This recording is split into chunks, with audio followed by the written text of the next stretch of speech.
The wind that whispered through the branches of the ghost weirwoods carried voices older than any mortal tongue. Mera stood beneath the scarlet canopy, her moss-flecked skin dappled by the carved faces overhead. For moons uncounted, she had listened to the realm beyond the great Grenwood, felt its trembling marches and shattered kings, tasted iron in rivers fed by war. Now at last the leaf halls rang with the single thought shared across root and raven: we rise. She pressed small fingers to the rough white bark and opened herself to the song beneath. Threads of light darted from bole to bole, echoes of distant groves, until the world unfolded like a map drawn in flowing sap. Mountains loomed as pale spines, castles flickered as clusters of ember in night soil, and far to the south a scorched black wound smoldered where dragons once torched fields of wheat. Yet the land was weaker than its lords believed. Dead gods slept fitful dreams beneath broken septs. Maesters whispered that ravens no longer chose to fly, and the wall, cracked by wildfire of ice and flame, bled ghosts into the north. All signs the realm was ripe for reclamation. Footsteps, the padding of doe-hide against earth, announced Brindle returning from the western sentries. She lowered her hood. Strands of green hair clinging like vines across her sharp cheeks.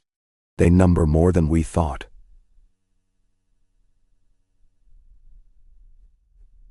Voice deep as dusk.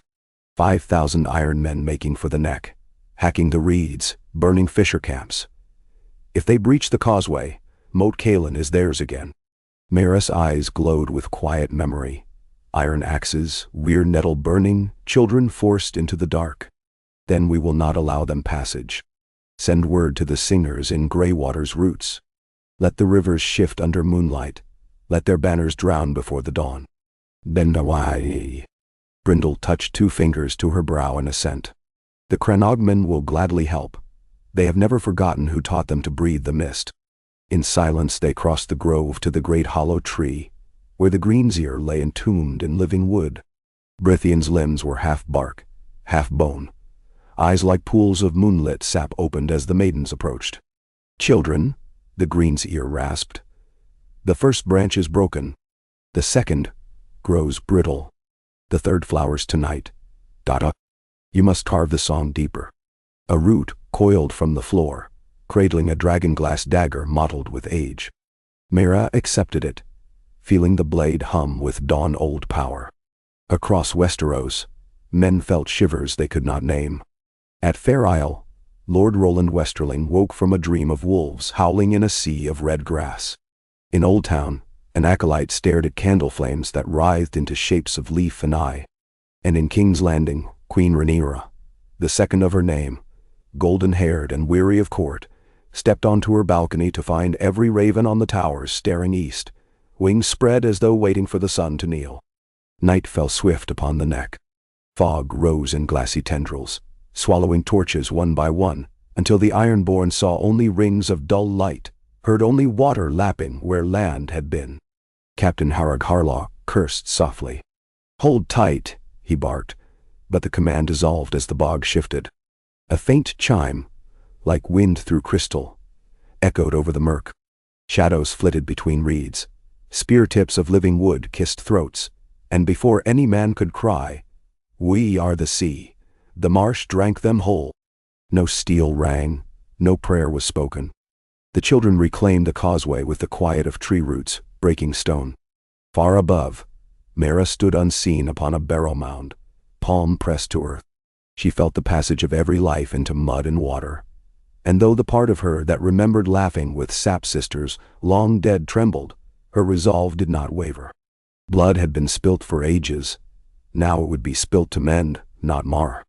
Word of the next sudden phantom ruin spread like rot through harvest grain. Small folk told tales. The old gods walk again. The swamps devour raiders. The carved faces bleed in the night. Lords scoffed. Yet each found themselves posting double watches, forbidding fires near their godswoods. Ravens took wing, but half never reached their perch. The rest delivered scrolls stained with crimson spots the scribes swore had not been there when the ink dried. In his rookery above Storm's End, Maester Ardwell studied one such parchment, while winds howled like dying stags. "It is leaf blood," he whispered, voice quavering as he traced the pattern. Veins branching like trees, shape of a single staring eye. Below, the young Lord Edric stormed in from training yard, rain drumming bronze on his breastplate. Ardwell hid the parchment, but too late. "What omen now, slab scribe?" the boy lord mocked. "Another phantom." "This omen," the maester said, "is older than ghosts." He stepped to the window, gazing toward the fell woods of the Rainwood where legends claimed children, no taller than a boy's sword, danced under the crescent moon.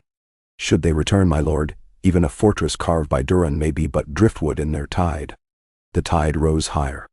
Deep in the mountains of the moon, tribes awoke to find heart trees sprouting overnight, where no seed had been. A red-eyed lynx stalked nights of the vale along moonlit ridges, its roar summoning avalanches that swallowed entire patrols. In the reach, vines burst through garden walls of Highgarden, blooming with pale flowers that whispered secrets when brushed by breeze. Lady Marjorie Tyrell fainted hearing them recite her dead grandmother's last breath. Fear stoked council fires in the capital. Queen Rhaenyra summoned lords, septons, and alchemists. Some begged for wildfire to burn every god's wood. Others called for prayers and pilgrimages. The High Septon declared the phenomena sinful trickery, but his hands shook as he spoke, and the sapphire ring of the faith rattled on his finger. Through it all, the Master of Whisperers, an owlish woman named Cyrell Sand, watched Kendall's gutter, counting seconds between each sputter, mapping a code only she could read. When the hall emptied, she approached the throne dais where Rhaenyra lingered. "Your Grace," Cyrell said, "have you dreamt of dancers in green flame?" The queen's eyes flashed. "I do not share my dreams." "Then allow me to share mine. I saw roots pierce stone. I heard a song of the earth older than Valeria or Andalos. And I saw you, yet not you. Your crown woven of weirwood leaves, your tongue speaking words no human throat can shape." Rhaenyra's hands tightened on the dragonbone arms of the throne. "I will not be unmade by children's tales." Cyrell bowed. "Children's tales rule more hearts than crowns ever could. If these beings are truly stirring, steel and fire will fail. We must speak in the older music." "Nah. What would you have me do? Cut my palm and bleed upon the trees?" Cyrell raised her gaze. "Better to offer open hands before they close round your throat." Beneath Winterfell, the crypt sang. A ghost of song, but Jon Stark, second son of Queen Sansa and Warden of the North, heard it nonetheless as he descended candle in hand. The statues of kings cast long shadows. Dust motes swirled in torchlight like flecks of snow trapped in amber. At Lyanna's tomb the air turned sweet, the chill gentled. He knelt, palm brushing the rough wolf carved at her feet. The stone was warm. He closed his eyes. A pulse echoed beneath, like a second heart quickening in the earth. Then a voice, gentle and fierce. "Protect the roots." His breath caught. He had never believed the old tales, not truly, yet the plea rang through his bones. He rose and rushed up stair after stair into the godswood, cloak flaring. The heart tree waited, face of sorrow etched deep. Its eyes wept red sap that pattered onto snow-speckled grass. Jon laid his hand upon the trunk. The weeping ceased, replaced by a sudden flowering of crimson leaves unfurling in spring-quick bursts. He stepped back, shaken. All around him, dairy wolves howled. Grey winds descended far beyond the walls. Shaggy dogs lying in the shadow of last hearth, voices rising like a chorus. That night, ravens bearing the Stark direwolf flew south with urgent missives. Some reached their keeps. More were lost to talons of silent owls that shredded black feathers in moonlit skies. Meera stood upon the stony shore of the Bight as dawn shimmered pearl-gray across rippling water. Around her, dozens of her kin emerged from mists, slender forms draped in moss and bark, eyes luminescent. Each carried obsidian-bladed spears tipped with dragon steel stolen in secret from fallen Valeria. At her back, Brindle hummed low, a war song older than the first men. "They will come soon," Brindle said. They will kneel, Mera answered, yet doubt fluttered. Could the broken realm ever bend to those it had driven into shadow? The children had once lived openly on every isle and hill. Then came bronze swords, fire, axes splitting heart trees. Bargains had been struck, the pact forged in the name of peace, and broken again. Still, she must believe there existed hearts ready to remember. Shapes formed in the haze. Skiffs gliding from White Harbor, banners of the Manderless limp in still air. Wolves of Winterfell galloped along the shore. And, threading between them all, small figures in reed boats, the Crannogmen, faces painted with mud and leaf. From the first vessel stepped Jon Stark, sword sheathed, palms bare. He halted before Mera, studying her with a wonder unmarred by fear. "You called," he said simply. "I came." Behind him, lords clustered warily, but Jon knelt, pressing hand to earth in greeting of the old gods. Mera extended her palm. He took it. In that moment the realm's pulse quickened. Waves stilled, gulls fell silent, and every tree along the coast leaned subtly eastward as if to listen. "Why now?" Jon asked. Mera's gaze swept the horizon. "Because men have forgotten their promises. Because dragons burned our rivers dry. Because the dead walk when the wall falls. Because the realm bleeds and the earth with it. We will heal it, or we will end it." "And now?" Jon nodded. "Teach us to heal." A murmur traveled through the gathered lords. Fear, anger, hope. But the choice had been made. The old song stirred. In King's Landing, wildfire candles guttered green as the queen dreamt of roots cracking the dragon pit dome. When she woke, thorns burst from the marble floor of her chamber, spiraling like sculptures of living jade. She called for her guard, but each man who drew steel found his blade rust to dust in seconds. By sunset, Rhaenyra stood barefoot in her throne room turned garden. Syrell Sand appeared beside her, a brown leaf woven into her hair. "The North has answered the call," Syrell said. "Will the crown answer too?" Rhaenyra swallowed. A single weirwood sapling pushed through stone beneath the Iron Throne, white bark stained with red veins like a heart laid bare. "We will sing," she whispered, voice breaking. "We will sing or die." From the arbor to the shadowed ruins of Valyria's coast, seeds once secret woke. Shoots split paving stones. Rivers bent new courses drawn by root sorcery. The sky shimmered green at dusk. Where lords opened their halls to the children, crops sprang overnight, flocks birthed twins, and sickness fled. Where swords were raised, those blades dulled, and nightmares walked daylight. Yet even within leaflight, darkness stirred. Deep in Dorne's red mountains, a priestess of the Lord of Light gazed into flame and saw only darkness devouring green. Far across the sea, a warlock of Korth drank shade of the evening and dreamed of black tides swallowing sunlit shores. And beneath the smoking sea, kraken-sized shadows coiled, drawn by the scent of ancient power reawoken. Mera felt these tremors as she led her kin south, guiding lords and small folk alike in rites forgotten.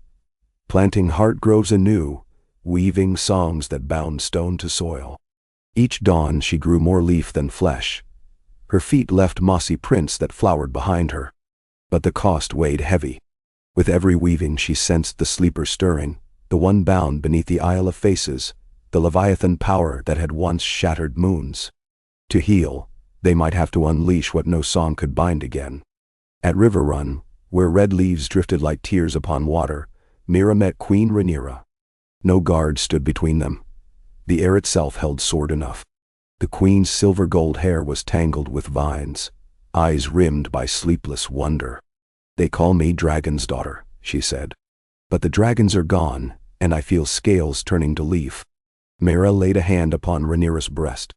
Through bone she felt the faint spark, dragonfire's echo, not yet guttered. "Fire and leaf need not war," she murmured. "If you share your flame, we will temper it. If you refuse, it will burn the realm anew." Tears shone in Rhaenyra's eyes. "Then take it," she said. "Let the last dragon burn for life, not death." She drew a small obsidian dagger, an heirloom of Illyria, and sliced her palm. Blood dripped onto the earth. Instantly, red flowers burst from the soil around her feet, their petals smoldering with orange-gold light. The realm shuddered as Pact, older than the first, was forged anew. But Pax must be defended. South of the Trident, armies of sellswords rallied, bankrolled by lords who would rather see the land salted than yield their titles to sapling kings. In nighted sea caves, the Ironborn prayed to the drowned god for storms strong enough to tear weirwoods from their roots. And in the ruins of Harrenhal, a pale boy with eyes of bleeding shadow listened to the whispers of crows and smiled, for he knew the sleeper's name. North of Moat Cailin, Jon Stark learned the speech of leaf and stream. He felt wolves pad silent paths of thought between the trees. He saw through hawk-eyes 1,000 leagues away. Yet with each lesson came visions of battle, of blades of living obsidian clashing against iron, of rivers running black where the sleeper woke. Fate offered 2 futures in threads of smoke, a realm reborn in union of man and forest, or a pestilence of unending night. He knelt before Merea on a dawn when the sky bled crimson. "Tell me what must be done." Her face was sad, as though she had lived this moment 100 times. "Steel cannot slay what sleeps. Only song, woven by blood of child and man alike, can bind it. The cost will be your name, your house, all you love. And no, then so be it. The North remembers, but it can also forget, if that saves the realm." She touched his brow, and the trees bent low, listening. East of the Green Fork, armies clashed in fog, thick as wool. Men screamed, arrows sang. But when the children raised their spears, vines burst from earth, wrapping horses in blooming chains. Yet the sellswords pressed on, wielding blades of obsidian stolen from ancient crypts, blades that cut root and song alike. Brindle fell beneath one such sword, her lifeblood watering the grass. Flowers bloomed where she lay, sweet and bright. But Mera felt the loss like bark stripped from heartwood. Thunder cracked. The river surged. Jon Stark strode into the fray, not in steel, but in woven leaves, Direwolf at his side. He raised no sword. Instead he sang. The song was wordless, pure, piercing. It rang through steel helms, burst eardrums, cracked war horns in men's hands. Those with cruelty in their hearts fell weeping. Those with wonder laid down arms. The battle stilled. From the sky descended ravens, tens of thousands, wings beating like black storm. They circled, then perched upon idle spears and fallen standards. Silence, vast and sacred, settled over the field. Somewhere a child, no more than 10, picked a red flower and tucked it behind his ear. Mera stepped forward, grief and hope writ across her face. "The realm has chosen," she said. "Now we must give it roots deep enough to weather all winters." Root and stone entwined across Westeros. In Dorne, water lilies bloomed in desert sands. In the Vale, eagles nested in heart trees sprouting along cliff edges. Old Town's high tower became a living spire wrapped in ivy that glowed with moonlight, guiding sailors by green fire. And at King's Landing the Red Keep transformed, red rock softened to rose quartz veined with white, its towers hollowed by tunnels where sap flowed like liquid crystal. The Iron Throne melted, its swords returning to ore that sank into earth. In its place grew a single weirwood, trunk silver pale, leaves shimmering half crimson, half gold, fire's promise married to leaf's mercy. Queen Rhaenyra stood beside Meera, hand in hand, as the first petals of a new spring drifted on warm breeze. "Is it done?" she asked. "For now," Meera answered. "We have taken back the realm, but taking back is only the beginning. We must tend it, all of us, or the darkness that sleeps will wake hungry again." Jon Stark approached, cloak rustling like forest canopy. His eyes were now flecked with green, pupils ringed by gold. "Winter is not the end, only a turning," he said. "Together, we will see it turn toward life." And across fields once sown with bones, children, of the forest and of man, played beneath skies echoed with the laughter of leaves. Rain drummed a steady pulse against the living crystal panes of what had once been the maiden vault. Now the chamber breathed with an earthy quiet, floors veined by roots that glowed faintly in the gloom. Queen Rhaenyra stood at the arched balcony, fingers splayed upon bark-ribbed balustrade, listening to the realm's newborn heart. Each beat sounded like a distant drum rolling beneath soil and riverbed, slow, deep, inevitable. She had never imagined a kingdom could hum. Yet here it was, the realm of root and crown, the land itself her counselor. Meera entered without sound. The children moved like wind among grass, their steps absorbed by the great green hush. She wore a mantle of fern that still glistened from a dawn misting, and her moss-flecked cheeks shone where earlier tears had fallen for Brindle. Rhaenyra reached to clasp the small woman's hands, warm, pulse quick under bark-lined skin. "Healing spreads," Meera said, voice a quiet river. "From Highgarden to Maidenpool, the saplings thrive. Yet darkness gathers also. Our sap singers in the neck felt a tremor at dusk. The sleeper dreams more fitfully. The sellswords who swore to break us?" Rhaenyra asked. "They will not give up their coin's purpose merely because vines coil round their camps. A sorcerer guides them now. His shadow prowls ahead of their banners. I fear he means to rouse what lies beneath Harrenhal's ashes. Then we meet him there." Jon Stark's voice rumbled from the archway. He strode in, gray cloak trailing fresh snow melt. Petals blew from his shoulders where, north of the Trident, bloom storms had twisted about him like gentle blizzards. His eyes, once the steady gray of Stark's, were now limned in old gold rings, pupil flickers of sun through canopy. "We cannot let the sleeper wake," he said. "Every vision warns the realm would crack like river ice." Meera's gaze lingered on Jon. The sapsong had twined their fates. She felt the echo of his heartbeat through the roots that now threaded beneath every hall and corridor. The song that lulled the sleeper was woven by dozens of greenseers and hundreds of first men, she whispered. "We are but a handful, even with Queen Rhaenyra's bloodfire. We must gather voices enough to drown its hunger."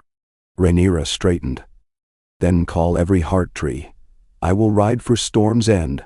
Lord Edric must bring his storm-forged oaths. Send ravens to Oldtown. Tell Lady Margaery the Reach can repay its blossoming by lending singers of the field. And Greywater." "Lord Howland is already on the move," Jon said. "He drifts by reed boat, his daughter spear dancing in the shallows. The Crannogmen will not fail us." "Then no."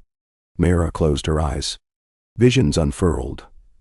Root paths flashing like lightning beneath the skin of the world. Green flame of Storm's End. Gold-bright lanterns of Old Town, stark-white howls northward.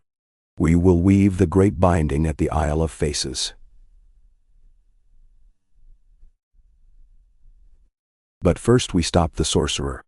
The sorcerer named himself Xobar Ko, once a warlock of Korth, now pale as milk glass and twice as brittle. He wore robes cut from sails that had crossed the smoking sea. Their hems carried the scent of brimstone and drowned men. He stood upon Harrenhal's tallest tower, a finger of blackened stone twisted by fire, and hummed to the ruinous court below, where sellswords in rust-flecked plate made camp among melted steel statues.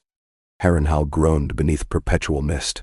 Where dragon's breath had melted ramparts centuries before, new tears opened nightly, molten stone bubbling as if time rewound itself, reliving agony. Xobar pressed a shard of obsidian to his lips, tasted ancient heat, and scattered powder ground from petrified dragonbone into the air. It drifted as gray snow, sifting through arrow slits to settle upon men's armor. "You will march at dawn," he told Captain Rusk of the Golden Company's ragged remnant, "to the Isle of Faces. Hold the weirwoods until I say. Do not cut them, merely bind them so they cannot sing. Once the sleeper wakes, no vine shall grip your soul. You will sack a realm docile as cattle." Rusk wiped bone dust from his mustache. "And you'll keep your promise? Gold for every man, titles for captains? My promise is the only law that will remain." Xobar smiled, moon-pale eyes reflecting no light. A faint ripple trembled the stone beneath their boots. Miles away, Marera felt that ripple. The sleeper stirred. Each flicker of its dream sent cold lances up her spine. She knelt beside a heart tree root that protruded through marble like a pale serpent and pressed her brow to its smooth surface. A vision crashed upon her. She saw waterways flush with black sap, saw men thrashing as vines sprouted from their mouths, saw the red keep crumble, bricks dissolved into blood-rich soil, saw herself become nothing more than a hollow trunk split by lightning, singing wordless grief. She reeled, broke free, heart hammering. John was at her side instantly. "What did you see?" "The binding fails if we delay," she gasped. "We must meet him at Harrenhal, or lose the realm." "Then we ride," John said, and turned to call for his direwolf, silver gray, eyes green fire. The beast answered with a howl that rattled stem and spire alike. Rhaenyra's war host departed King's Landing before dawn, standards woven of living vines curling round dragon sigils. Each knight bore shields lacquered with leaf-inlaid ironwood. They crossed the black water on barges half ship, half tree trunk, propelled by currents that shifted at Marera's silent command. On the southern bank small folk lined roads, eyes wide with awe and fear, offering garlands of herbs that glowed faint rose at the tips, new plants birthed only weeks prior, as if earth itself fashioned banners of allegiance. Queen and Greenseer rode at the vanguard. Rhaenyra wore scale mail hammered from meteoric iron, the plates etched with patterns mimicking weirwood leaves. A gift from Marguerite Smiths, tempered in sap and steel both. Marera rode a dire elk, antlers sprouting blossoms of ghost white. She looked more spirit than mortal, and the men who followed swore that wherever her mount's hooves struck soil, grass sprang up in their wake. Jon Stark's northern host traveled swift down the King's Road, silent as snowfall, guided by route markers unseen by southern men. At the Trident, he met Rhaenyra's column, and the two forces merged in a swirl of leaf and wolf banners. The river sang as they crossed. Salmon leapt high, water birthing arcs of green light. 3 days later, the towers of Harrenhal breached horizon. Black claws scraping at cloud-choked sky. Ash flurries drifted on wind still hot after centuries. Meera smelled sorcery, bitter, charred, tinged with the copper of old blood. Rhaenyra's soldiers murmured uneasy prayers. The air tasted of grief. Camp was set among willows on the banks of the God's Eye, hidden by a drape of evening fog. War council gathered beneath a pavilion woven of living vine that bent into archways as they entered. Lantern fruit hung overhead, casting emerald glow. "The sorcerer will strike the Heartgrove first," Meera began, tracing lines in damp soil. "We must form a cordon of song around it, but Sellswords hold the ruins. They outnumber us 3-1. Rhaenyra laid Valyrian's steel gauntlet beside the map. Die. Then we do what dragons once did. Fly where ground falters. But we have no dragons. You have me." Jon's voice was grave. "A warg of leaf and wolf may run unseen." He turned to Meera. "If I slip beneath their guard, I can silence captains, sow fear. But I will need a shadow cloak." Meera plucked 2 pale leaves from her mantle, wove them together between nimble fingers until they became a length of living fabric, shimmering like moonlit water. She draped it over Jon's shoulders. Immediately he flickered, vision of him blurred, form shifting between man and dusk. "It will fade by dawn," she warned. "I'll be done by then." Sarel Sand stepped forward, her owl-gray eyes bright behind a curtain of sable hair. "I possess whispers sharper than steel," she said. "Let me take a handful of my silent sisters along the outer ramparts. Even a sorcerer bleeds when throat meets glass." "Nanda Darao." Rhaenyra nodded. "Do it. At first bell past midnight on my signal. Fire flowers in the sky." Meera touched the queen's forearm. "If I weave the binding wrong, everything living may bend. Or break. Keep your warriors clear of the Heartgrove once the singing starts." "Then let us pray the song is true," Rhaenyra said. Voice soft, eyes fierce. Night bled gradual from crimson to star-soaked indigo. Mist clung low as a creeping thing. Jon Stark drifted with it, shadow cloak whispering around boots that made no sound. He scaled Harrenhal's shattered curtain wall, where molten stone formed dribbled ridges perfect for foot and hand. Beneath, sellswords laughed around cook fires, their voices slurred by fear disguised as bravado. Jon crouched upon a parapet. His dire wolf ghosted along adjacent rampart. Flesh one moment, moon-pale wind the next. They moved as twin echoes, sliding past watchful eyes. At the donjon, Jon slipped into a stairwell gutted by dragonflame, long dead yet eternally warm. Shobar's scent spun through corridors. Smoke, sour wine, death. He found the warlock in the Hall of 100 Hearths, now roofless, mottled by starlight. Shobar stood before a cauldron carved of black stone veined with red. Within simmered thick liquid that pulsed like a living heart. Around him, 9 acolytes knelt, their faces painted with sigils of blood and ash.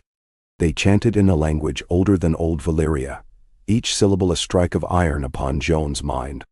He felt vines tighten around his skull, forces seeking to strip him bare. He bit his tongue, tasting copper, and reached into the dark loam of his new self, calling on the howl of trees, the silence of deerwolves.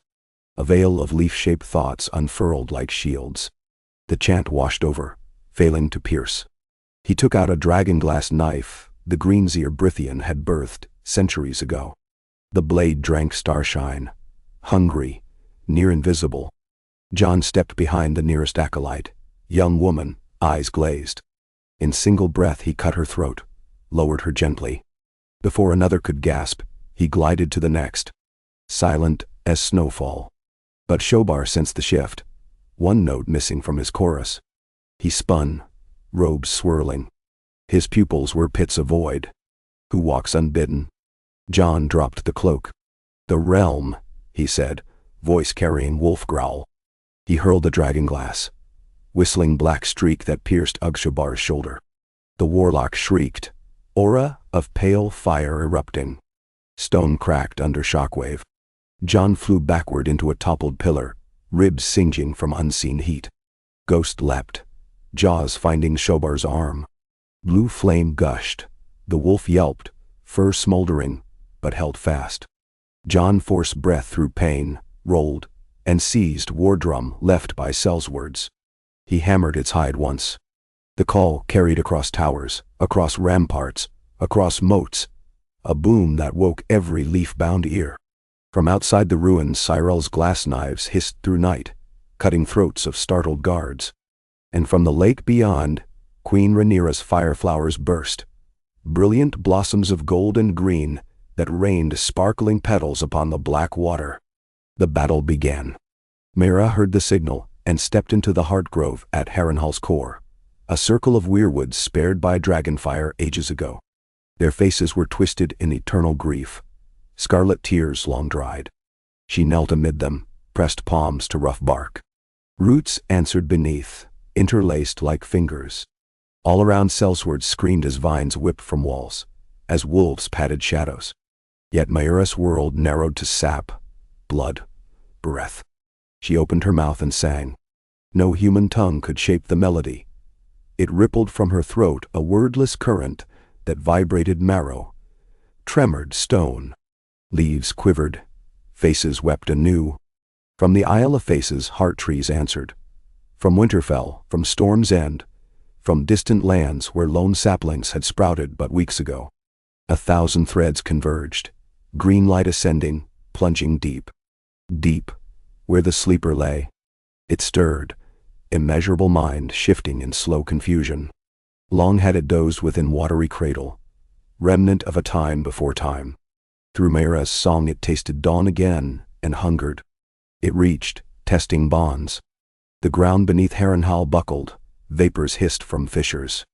Meera sang louder, throat bleeding. She felt Jon somewhere distant, wrestling void fire. She felt Rhaenyra leading knights across courtyard to hold back sellsword reinforcements. She felt Brithian in his hollow tree far north, giving his last breath to bolster the hymn. Still, the sleeper pushed. Roots snapped beneath the castle, towers listed. The god's eye churned, waves slapping its shores as if hammered by giant fists. Mayra wove her voice into new filigrees, braiding with the dragon spark gifted by Rhaenyra weeks before. She called flame into leaf. In the courtyard, Rhaenyra felt it, a warmth blooming in her chest, threads of melody coiling her pulse. She abandoned sword, raised both hands, and unleashed a gout of golden fire skywards. Yet this flame did not consume. It hovered, swirling into a burning wreath that settled upon the leaves above Mayra's head, igniting them without turning them to ash. Leaf fire radiated downward, weaving among roots, binding splits. The sleeper recoiled, blind before dawn after millennia of dusk. Mayra seized the moment. She let her voice fracture, divide into 1,000 mirrored notes extending through every living ear willing to receive. Across the realm, children paused in games. Fishermen dropped nets. Mothers cradled infants closer, all hearing an echo of lullaby older than cradle songs. They hummed unconsciously. The small vibrations joined the tapestry. The sleeper, sensing multitudes, faltered. It felt not just vines but hearts, a realm reborn with men and children bound together. Its hunger dimmed into confusion, confusion into weariness. Deep water settled. Tremors eased. Mayra's song tapered to whisper. Blood dribbled from her nostrils, but she smiled as leaves above cooled to soft ember glow. The binding held. In the roofless hall, Jon grappled with Zobar still. Though the warlock's power waned, dragonglass burned in his shoulder like frozen flame. Ghost limped yet snarled, teeth crimson. Sel's words fled or lay dead around, their allegiance shattering upon news that sorcery could not save them. Zobar lashed out in desperation, sending shards of obsidian erupting from the cauldron. Jon dodged, searing pain flaring inside. Then a new roar filled the hall, trees groaning. No. Dow. The northern wall peeled back, vines ripping mortar as if curtain parted. Through gaping maw Rhaenyra strode, hair a halo of fire. She advanced without armor. Leaf flame flickered about her palms. Zobar raised both hands to cast black fire, but Rhaenyra spoke a single word in the dragon tongue, a word Mayra had taught her, half hiss, half sigh. The flame flew back upon the warlock, engulfing robe, flesh, bone to one. He screamed until lungs sloughed liquefied air, then silence. The cauldron imploded inwards, swallowing itself in puff of gray ash. Jon staggered. Rhaenyra caught him, bore his weight, though winded herself. "Is it finished?" he croaked. "For now," she said. They looked to heavens where morning crept over God's eye. The ruin of Harrenhal steamed in rising light, but vines already climbed its scorched stones, weaving a new green crown. Mayra stepped through the Heartgrove arch, skin aglow, eyes luminous with exhaustion and triumph. "It sleeps," she announced, voice barely louder than breeze. "It may stir again centuries hence, but for our lives, it dreams gentle." Jon knelt, pressing brow to earth. Rhaenyra mirrored him. Around them soldiers emerged, weapons sheathed, faces streaked by soot and sap. Sel's words surrendered, many weeping with relief. Mayra lifted her gaze to the battered sky. Now begins tending. The tending took seasons. Rhaenyra issued edicts, every holdfast to plant a heart tree within its walls, every lord to swear oath to protect the song. Where once tithes of grain sustained kings, now tithes of seed and sapling nourished the realm. Maesters learned new arts, grafting Valyrian steel into plowshares that tilled without blunting, mixing wildfire's green essence with river silt to bless droughted fields. The High Septon, at first stern foe, at last knelt beneath a heart tree grown in Baelor's great sept itself. He held out his crystal staff. Mayra touched its tip, and crystals blossomed with small leaves, each multifaceted shard capturing colored light like stained glass. The Seven, he proclaimed, had always worn many masks. Perhaps this new face was oldest of all. But not all hearts opened. In the stony wastes of Skagos, clans worshipped their own harsh gods and raided mainland shores. In the Iron Isles, priests of the drowned god tore saplings from soil, flinging them into sea. Mera felt each rupture as ache behind eyes. She dispatched envoys, crannogmen who traveled by mist, singers whose voices coaxed barnacles from hulls. Some returned bearing peace pledges, others never returned. Jon Stark journeyed west, across hills where once roamed giant herds, to treat with House Lannister. Casterly Rock's golden lion bristled at notion of bowing to trees. There, in cavernous gold-lit halls, Jon sat opposite Lady Jocasta Lannister, newly inherited after plague took her father, and laid a single acorn on polished marble table. "Plant it under your hearth," he said simply. "Sleep near its root. You will dream of your ancestors reaching hands through time. If by moon's turn you deem the dream a terror, burn the sapling and send me its ash. If you deem it gift, come to Kin's Landing with a leaf in your hair." He left with no escort. A moon later, Jocasta arrived at the capital, hair bound by a bronze circlet, stuck through with a fledgling weirwood sprig. Meanwhile, Mera's own flesh faded. Every weaving stole slivers of mortality. Her veins pulsed chlorophyll rather than blood. She felt seasons in marrow, sap rising with spring, slowing with fall. One night, in early autumn, she sought Jon on ramparts of the Red Keep, where vines now trailed like pennants. Moon haloed his silhouette. "I will not see winter's end," she said. Jon's throat tightened. "The realm still needs you. It needs balance wrought by many, not one." She brushed fingers along stone, humming faintly with root song. "You will be my voice when leaves sleep beneath snow. Rhaenyra will be my fire when frost bites too deep." He caught her hand, cool, rough, yet alive. "What of a cure? I am becoming what I have always been. No cure for the turning of a leaf to amber." She leaned, rested brow to his chest. "Promise me, when I am gone, guard the Isle of Faces. That it is the knot of every song. Should the sleeper wake again, the first ripple will come from there." "Ben ciao." Jon held her as though to fuse warmth into her bark-rough skin. In silence, they watched lunar glow ripple across rooftops that were now living terraces blooming with midnight blossoms. Winter arrived early and gentle, snowflakes drifting like down over green-crowned towers. Mera, frailer by the day, traveled by barge across the God's Eye. The Isle greeted her with whispering groves, ancient as first dawn. She walked to the clearing where the pact had been carved upon stone. There she lay upon moss. Leaves spiraled above, crimson and gold. She exhaled once, song too soft for mortal range, and her body unfurled into a sapling shimmering with faint fire. It rooted in loam, slender trunk beating with quiet light. Ravens bore news across Westeros. The Greenseer, queen of the roots, had passed into earth. People gathered at Godswoods to hum the lullaby she taught them. Even on storm-lashed pike, a single acorn was planted in cracked tower wall. Cycles turned. 5 years melted to 10. The realm of root and crown prospered. Harvests filled granaries beyond capacity. Plagues of summer locusts never came. Storms broke against unseen shields of air drawn by hidden singers. Queen Rhaenyra aged gracefully, a sliver of fire still dancing in her heart. She married not for alliance but love. Sir Michael of House Tarth, whose mother's mother once bore soft magic of the children's sea song. Their child, a girl named Alarissa, toddled through gardens where roses glowed at her laughter. Jon Stark remained warden of the blooming north. In Winterfell, heart tree branches tangled with those of young weirwood grown in courtyard. Nightly Jon dreamed of Mera. She walked root paths, pointing where rot threatened vines. He woke to dispatch riders before blight could spread. His hair, once dark, silvered early, leaf magic marking the years he carried. Yet beyond realm's borders, rumors brewed.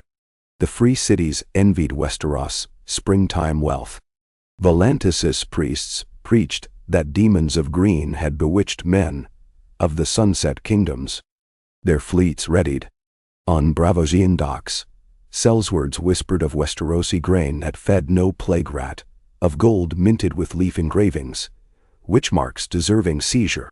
Shobar's ashes had scattered on wind, but ambition wears many masks. In Skagos, a chieftain called the Maudlin Ram gathered clans for war, claiming trees grew while sheep starved. On the cliffs of Old Wyke, damp priests foretold salt waves washing leaf kingdoms clean. Dangers rose like weeds in unseen corners. Queen Rhaenyra convened council in King's Landing, now called Leafhold by jesters. Knights sat beside sap singers, maesters beside Crannog mystics. She turned to Cyrell Sand, now Lady of Whispers and Vines. How long until fleets sail? Braavosi spymasters speak of spring, Cyrell said. They believe our magic weakest when flowers bloom. Ironic, but such is their thought. Jon leaned in, voice gravel. Then we must sow strength into bloom. Meet them at sea with tide routes steered by singers. Turn their hulls to orchards mid-voyage. Rhaenyra half smiled. Poetic, but risk. The Pentoshi trade grain for silk. They might join us if promised seed. Let us wield diplomacy before vines. So emissaries crossed narrow sea, bearing baskets of glowing fruit unknown beyond Westeros. Some were welcomed, others vanished. Tension spiraled. One dusk, Alarissa, now 11, ran breathless into Solar where mother and father perused scrolls. The saplings hummed louder. She whispered. She felt them as some children sense storms. Rhaenyra exchanged glance with Myshel. The lullaby thickened again. Nights hummed with undercurrent, old as Mereira, older than sleepers. Jon arrived days later, having ridden south in blizzard that parted before him. He strode into throne room where weirwood pillars supported living roof. The Isle of Faces calls, he said. Meera needs us again. Alarissa stepped from behind Rhaenyra's skirts. Grandmother Tree says not to fear. She murmured. Her eyes were green-flecked gold like Joan's. She alone could hear Meera's faint song directly. Council gathered. Maesters argued tides, priests chanted invocations, knights rattled swords. Yet Rhaenyra, gazing at child whose laughter made roses bloom, chose a quieter path. We sail with seed and steal both.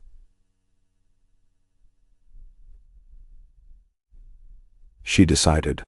We go to the Isle, hold vigil, and let the realm's heart show its need.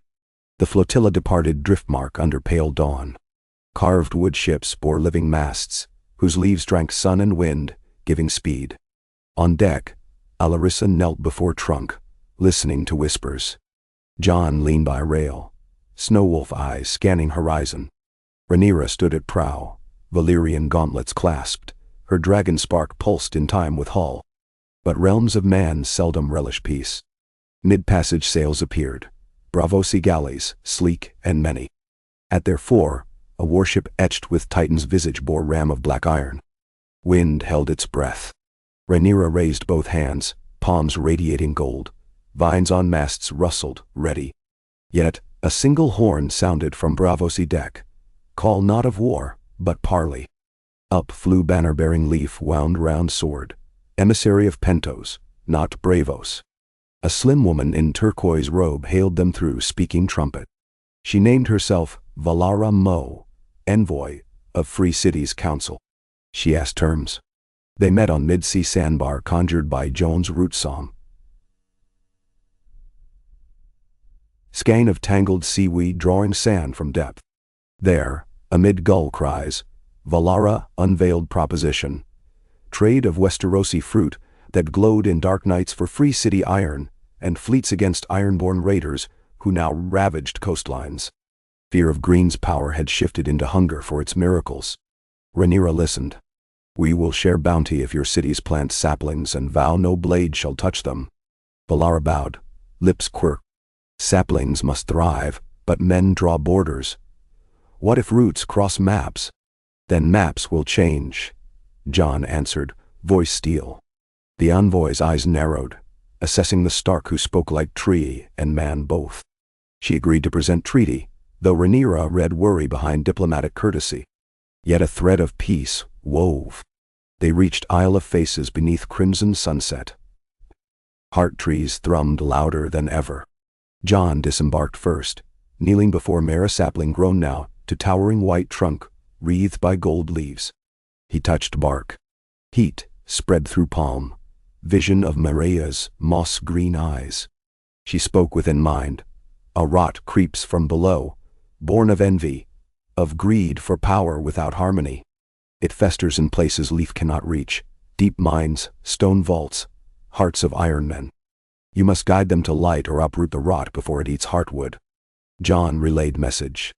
Rhaenyra frowned. Mines, Lennisport's deep tunnels. Skagos too, John added. Dragonstone's fiery veins?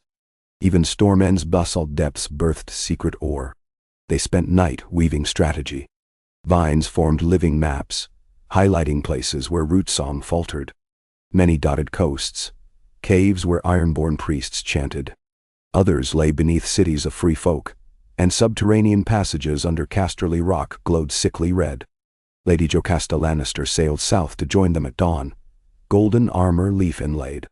She vowed her miners would close shafts where rot spread. Ships left Isle in every direction, envoys bearing word of truce or warning.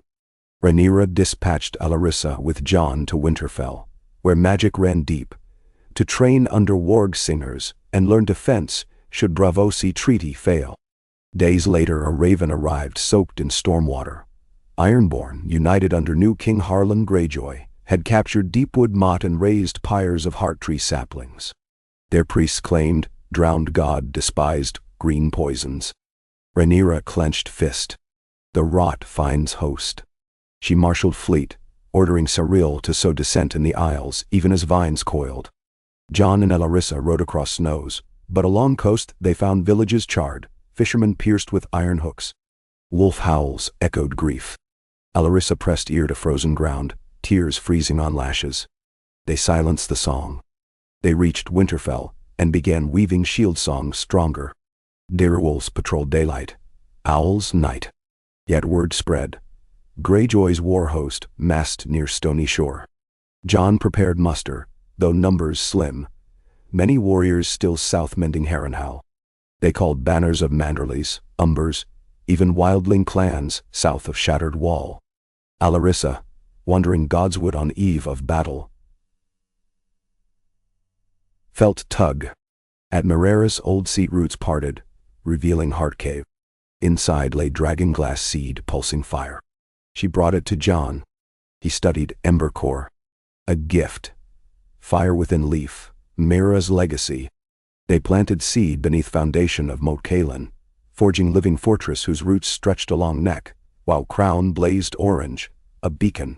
When Greyjoy fleet rode up shallow fjords under mist, vines thick as rope writhed from banks, entangling hulls. Ironborn hacked, but sap bled acid that rusted axes.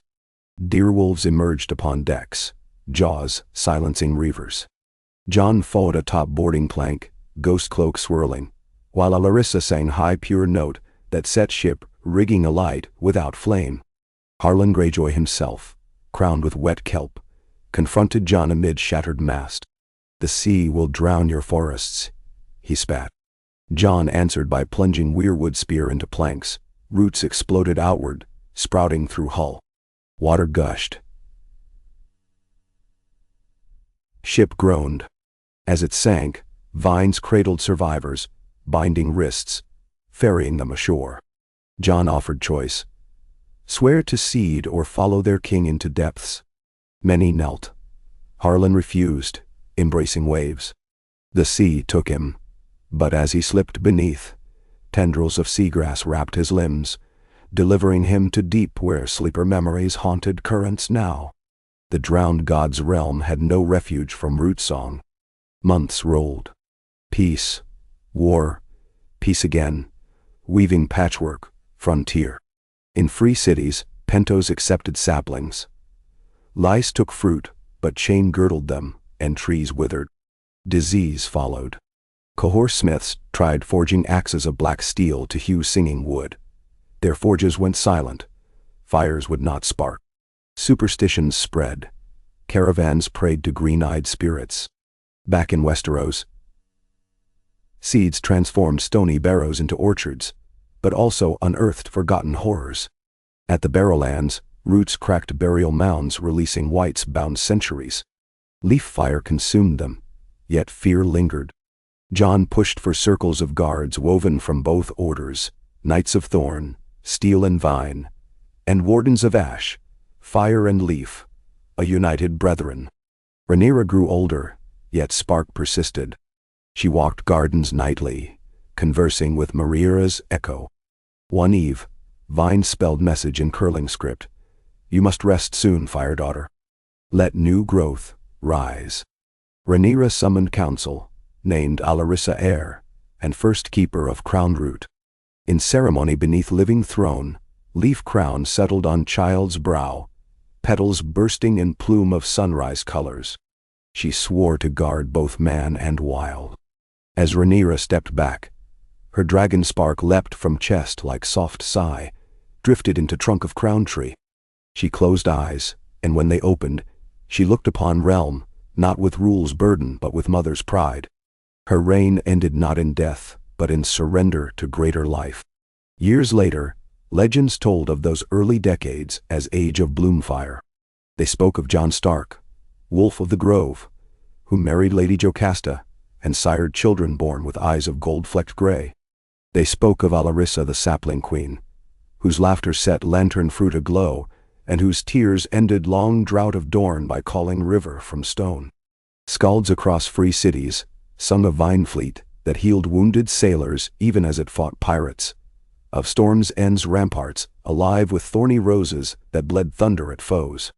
Yet deeper still, within chambers beneath Isle of Faces, Meera's consciousness kept vigil. The sleeper's dreams had softened, streams of moon glow, fields untrampled, but within dreams always lingered possibility of waking. Balance requires watchfulness, and in some hidden cavern beyond maps, a child wrapped in shadow studied fallen weapons, voices of old warlocks whispering in ear. Not all rot had been burned. Seeds of resentment grow where light seldom reaches. The realm endured, and therefore would always face test. But for a span of human generations, from white harbors, moonlit wharfs, to sun-swept sands of Starfall, children played beneath canopies they called living sky, and when they lay down at night, they did not hear iron's harsh song, but leaf lullabies carried on wind. And the wind itself seemed older, wiser, as though every blade of grass had memory, every stone a gentle word. A realm reclaimed had become a realm reborn, ever fragile, ever wondrous. An eternal garden tended by the joined hands of flesh and forest, fire and leaf, crown and root. Mist rode the twilight like a living thing, curling over the spine of the world, and slipping down the valleys where dawn had not yet taken root. In those silent hours the realm seemed to breathe as one. Forests sighing, hearth fires flickering, rivers pulsing beneath sheaths of newborn ice. Jon Stark watched from a balcony of living stone atop Winterfell's highest tower, cloak stirring in the hush. Far below, heart-glow lanterns traced every parapet, the pale red of weirwood veins, lending warmth to the night. Somewhere in the labyrinth of courtyards his grandchildren chattered as they snuck sugared apples from the harvest tables, convinced the old wolf's eyes could not pierce so deep a dusk. He smiled, and let them keep their little rebellion. Childhood secrets, harmless as snowflakes. Yet when he tipped his thoughts toward the root paths, he sensed dissonance. A flutter of disharmonious notes spiraling up through the Isle of Faces, reverberating through the trunk of Mereira's great tree. He knelt, palms to bark that crusted the tower battlements like frost, and listened as one would to a lover's heart. The echo was faint but urgent, a drum almost lost beneath the hum of the world. Meera's presence brushed his mind, cool, fragrant, resilient. The words she shaped were more feeling than sound. Ripples. South, dat. Black tide cave. Then the link dimmed to embers. Jon rose, spine popping. Age had stiffened the bones. Meera's magic could not reach, but the vigor of leaf song still throbbed in his blood. He turned from the balustrade and found Maya Umber, captain of Thorn, waiting a respectful pace away. Her shaved head glistened with snowmelt. Direwolf sigil glowed faint on the breast of her bark-inlaid cuirass. "Raven from Old Town," she said, offering the scroll. The conclave sensed a shadow moving through their glass candles. They asked for guidance. John accepted the parchment, feeling its rough wax seal. "Tell them guidance comes when lanterns align." The cryptic response would buy time. It echoed an old game between himself and Archmaester Valen, a binding of trust wrapped in riddle. Maya nodded, but her jaw tightened. John raised a brow. "Speak freely. There's more." She drew another scroll, this one sealed in green wax damped by the cronroot. "From Queen Alarissa, a summons to King's Landing. Urgent counsel." John exhaled into the chill. "So the wind howls from both ends of the realm. Ready my horse. We ride before moonset." Maya bowed and strode off, bark armor whispering against living walls. John lingered, gaze drifting to the northern horizon where the wall's shattered remnants glimmered like star shards under moonlight. It had been quiet of late. No shades, no cold winds, yet something in the dark still watched. He could taste the vigilance, like iron on the air. King's Landing had become a city of tears, terraces carved by creeping roots, sky bridges lined with flowering thorns, waterways of clear nectar water snaking through marketplaces, where merchants sold fruits that glowed indigo at dusk. Alarissa's reign, barely 15 years in bloom, had transformed the capital into living sculpture. Yet tonight torches guttered low and anxious eyes lurked behind shutters, for rumor spread faster than vine. Ships of black iron had slipped past the gullet unseen, and anchored at the mouth of the Blackwater, their masts carved in leering faces crowned with kelp. John dismounted at the gate of Rhaenyra, nodding to guards who saluted with vine-bound spears. Inside the reshaped Red Keep, he found cedar-light galleries, now thrumming with courtiers in hushed debate. The throne hall itself had grown, the weirwood trunk towering higher, roots spiraling into the floor like petrified waves. Amid that white and crimson colossus sat Queen Alarissa, her leaf crown flickering with motes of gold. Though only 27 summers old, wisdom pooled in her gaze like dawn across still water. "Grandfather," she greeted, descending living steps as the hall quieted. Her embrace was warm, pulsing with forest's calm. "I feared news of storms would reach you before my summons." It did. John released her, studying the assembled faces. Hand Jocasta Lannister, hair-streaked silver. Cyrell Sand, still owl-eyed and slim. Maester Lomar, young conclave envoy. "Tell me of these iron shadows." Cyrell stepped forward. 4 dreadships under dusk banners, the Reaper's Wail, Kraken's Vow, Storm Maiden, and... She grimaced. Black Harlan's own Night Naga, somehow raised from its watery grave. Their hulls are plated with a new alloy, neither iron nor common steel. Sails are treated with pitch that dims lantern light. They slipped the watch until they reached the Blackwater Delta. "And now?" John asked. "Anchored beyond reach of crown-root artillery, but their priests sing tide songs. We suspect they prepare blood ritual to salt the river and choke our roots." "Menenderawan." Jocasta's voice carried steel. "Let us break them in daylight. We have sunmaws ready." John lifted a hand. "Force may feed the song of war. First we must know who stirred them. Ironborn do not craft metals unknown. Someone tempers their hate." Alarissa's brow furrowed. "Reports from Braavos hint of a rogue guild of magisters exiled for experimenting on deep ore. Stone laced with veins that drink sorcery. They call it void steel. The Ironborn traded hostages for secrets." "Mensawanda." Joan's mind drifted to Marrera's warning. Black Tide Cave, south. A tendril of dread coiled in his gut. "This void steel, is it mined near Black Tide Isle?" "Yes," Cyrell said. "A sea cave wreathed by whirlpools. They hollowed it for smelting." Joan's jaw clenched. "We strike the root, not the branch. Alarissa, rally the vine fleet at dusk. I sail with a strike force, Knights of Thorn and Wardens of Ash both. We burn the forge before their ships find courage." The Queen placed a slender hand on his arm. "You should not carry every burden. My path leads there, yours may lead elsewhere. John searched her eyes, saw the glimmer of foresight that ran in her veins. He nodded. Then choose champions. I will seek Mira's tree. Her whisper hinted ripples from below. Perhaps we attack the cave and the dream together. Night swallowed the world as 3 thorn galleys slipped seaward under spells of hush wind. At their prow stood stalwart captains. Captain Maya Umber on Ironleaf, Sir Dioran Tarth on Gleaming Rose, and Lady Nyra Blackmont on Owl of Dorn, each flanked by singers whose soft chants cloaked hulls in grey fog.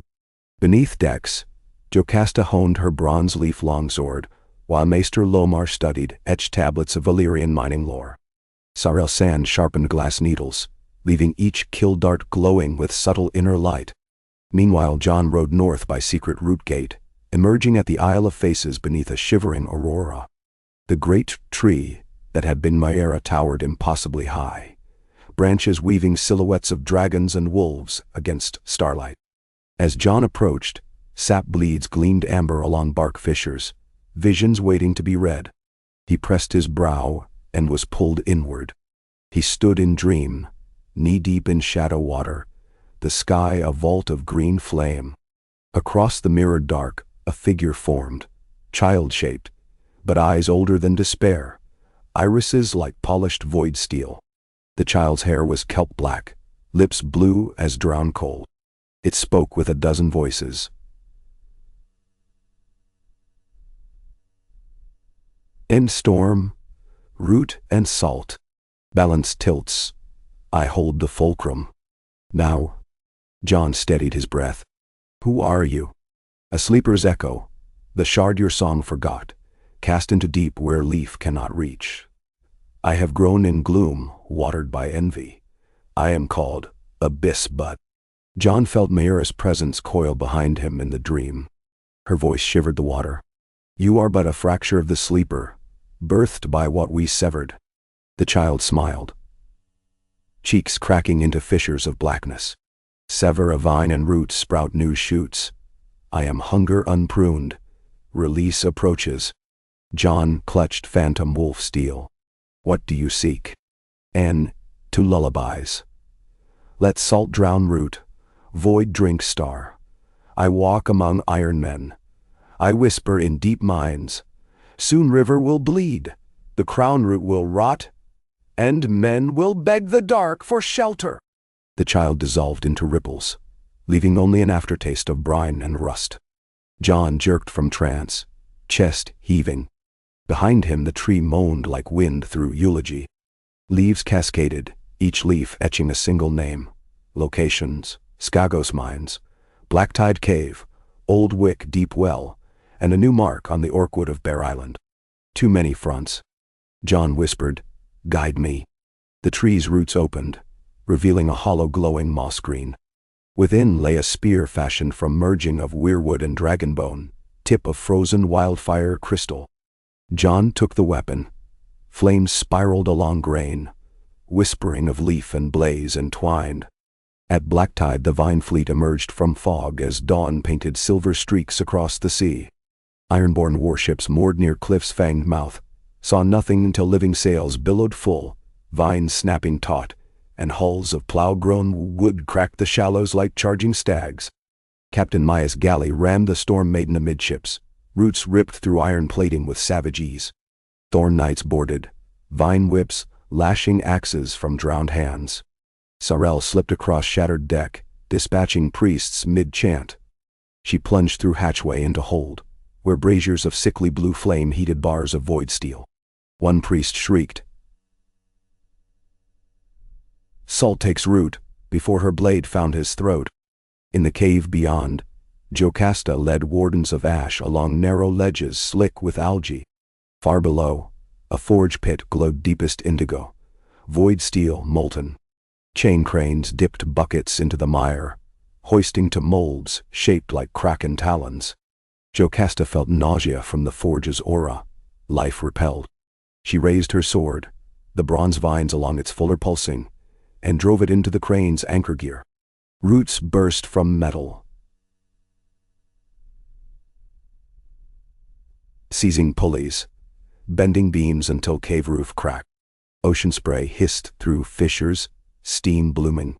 Singers lifted voices, vines raced overhead, binding stalactites, tugging until great slabs dropped, smashing molds. Void steel spilled, hissing, devouring stone. Then ocean poured in, quenching the polluted glow with roaring cataract. The forge drowned in its own darkness. Yet deeper still, hidden tunnel breached a chamber of carved basalt, where Abyss Bud waited, kelp-haired child seated upon throne of barnacled chain. Jocasta entered, lungs burning. The child greeted her with a smile too calm. You bear Leafire, so bright beyond these depths. Jocasta aimed sword. Your forge dies. Ender. The child rose, and shadows folded into the form of Harlan Greyjoy. Dead king returned in wraithflesh. Behind him coalesced silhouettes of drowned priests, eyeless sockets weeping salt. Jocasta's step faltered. Grief over old wars pulsed. She steeled herself. Memory tricks mean little. Abyss Bud's eyes gleamed. Memory is root. I sever the root. The tree falls. With a gesture, the specters lunged. High above, as the battle churned, Alarissa stood on Ironleaf's forecastle, hands woven through living rigging. She sensed Jocasta's peril, felt the realm's pulse stutter. Murmuring ancient syllables, she poured dragonfire through vines. Flame traveled like quicksilver, snaking down root paths into cave heart. Jocasta, pressed to knee beneath phantom claws, saw orange radiance burst through cracks, swirling around sword. A crescent of Leafire slashed wide, banishing wraiths to vapor Datio. Abyss Bud staggered, new cracks marring porcelain skin. It screamed, a noise that sent shockwaves across water, capsizing smaller skiffs. Alarissa grit teeth, channeling more power. Vines wreathed in fire spiraled into the chamber, binding the child. Jocasta thrust bronze-leaf blade through its chest. Bark fused with crystal as void steel shrieked and melted into nothing. Outside, ironborn banners fell. Surviving crews threw weapons, kneeling amid wreckage. Tidewater turned jade green as forge poison dissipated. Yet victory rang hollow for Jon far away, racing south toward Old Town, upon wings of direhawks, summoned in secret. The tree's leaves had named the city next. When he arrived, Starry Sept's bells tolled in clashing rhythms. Alarm. Smoke rose from whispering sound.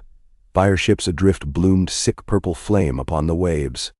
He landed upon Hightower's living terrace, where Archmaester Velen awaited, robe scorched. They sought to break the glass candles, Velen rasped. Void steel dust blew through rookery, corrupting ravens into shrieking fiends. We contained it, but more threats carve up river. Jon strode to parapet, sight narrowing on slender craft gliding upriver. Bravo sea colors, hull plating sheen of void steel. On deck, men wielding torches of violet fire ignited nets to cast at the city's heart groves. Jon hefted Marera's spear. Then we cut the rot before it seeds. He leapt from terrace, landing on a jut of root-bridging gulf between tower and quay. The spear bent time around him. Each stride seemed a breath of wind. He reached dock as first net arced skyward. The spear's tip flared wildfire green. He hurled it, severing net in midair, threads falling harmless. Braavosi soldiers gaped. Jon waded into them, vines writhing from soles of his boots, tripping, binding, silencing. Across the city, maesters and leaf singers woven into new order. Heighteners rose from study to defend. Bell hammers turned to song, shaping a wall of resonance that dulled void flame. The invaders faltered, minds numbed by chime. Jon pushed through ranks, locked eyes with their leader, a pale magister with void steel circlet. The man sneered, whispering a spell. A wave of black spark powder erupted, deadening song, muting air. Jon felt weight of hush threaten to crush ribs, but he drew breath through memory of snow on newborn grass, Mira's laughter under moon. He roared a note beyond hearing, wolf howl folded into wind. The hush shattered. Spear leapt back to his grip, impaling circlet. Void steel cracked like glass kissed by thunder. Magister's scream faded under rush of vines bursting from dock, dragging ship to shore where stone mouths of quill lions clamped and sank it. When battle ended, John knelt by fallen Heightened acolyte, blood staining study robes. He pressed leaf to wound, saplight sealed flesh though life slipped away. He closed the boy's eyes. "Rot spreads quick," he muttered to Valen, who leaned on staff of ash. "We must cauterize foundations," Valen said. "Deep shafts under city, once mined holy stone. Some left unchecked." Dainty. John knew the pattern. Each attack sprouted from places men dug too deep, where fragments of sleeper lay dormant, feeding dark hearts. "We seal every mine," he declared, "and we do it before next moon." Weeks blurred into relentless marches. Jocasta returned to Casterly Rock, leading Thorn engineers to flood abandoned tunnels newly revealed to harbor void taint. In Dorne, Lady Nyra Blackmont quelled rumors of leaf tyranny by opening her blood-orange groves to free city refugees fleeing plague. At Storm's End, Sir Darren Tarth harnessed crackling sky vines to weave lightning barriers along cliffs, preventing raiders from landing. Alarissa convened a grand root moot, first of its kind, on the Isle of Faces, summoning lords, mages, small folk, even merchants of Bravos who sought atonement. Under Mera's canopy, they debated law that would forbid mining beneath a depth where song faded. After days of fierce words, the pact was signed in leaf ink, the decree of living bones. Violations would awaken vines to bind culprits till judgment. Still, Mera's whispers spoke of one last fissure. Skagos. There, the maudlin ram had disappeared into a labyrinth glacier rumored to house Nightfang, an ancient shard of sleeper heart encased in ice. Scouts sent never returned. "I must go," John told Alarissa beneath the crown root. The queen frowned. "You have fought too long. I carry spear her tree gave me. Spear seeks shard, only I can quell it."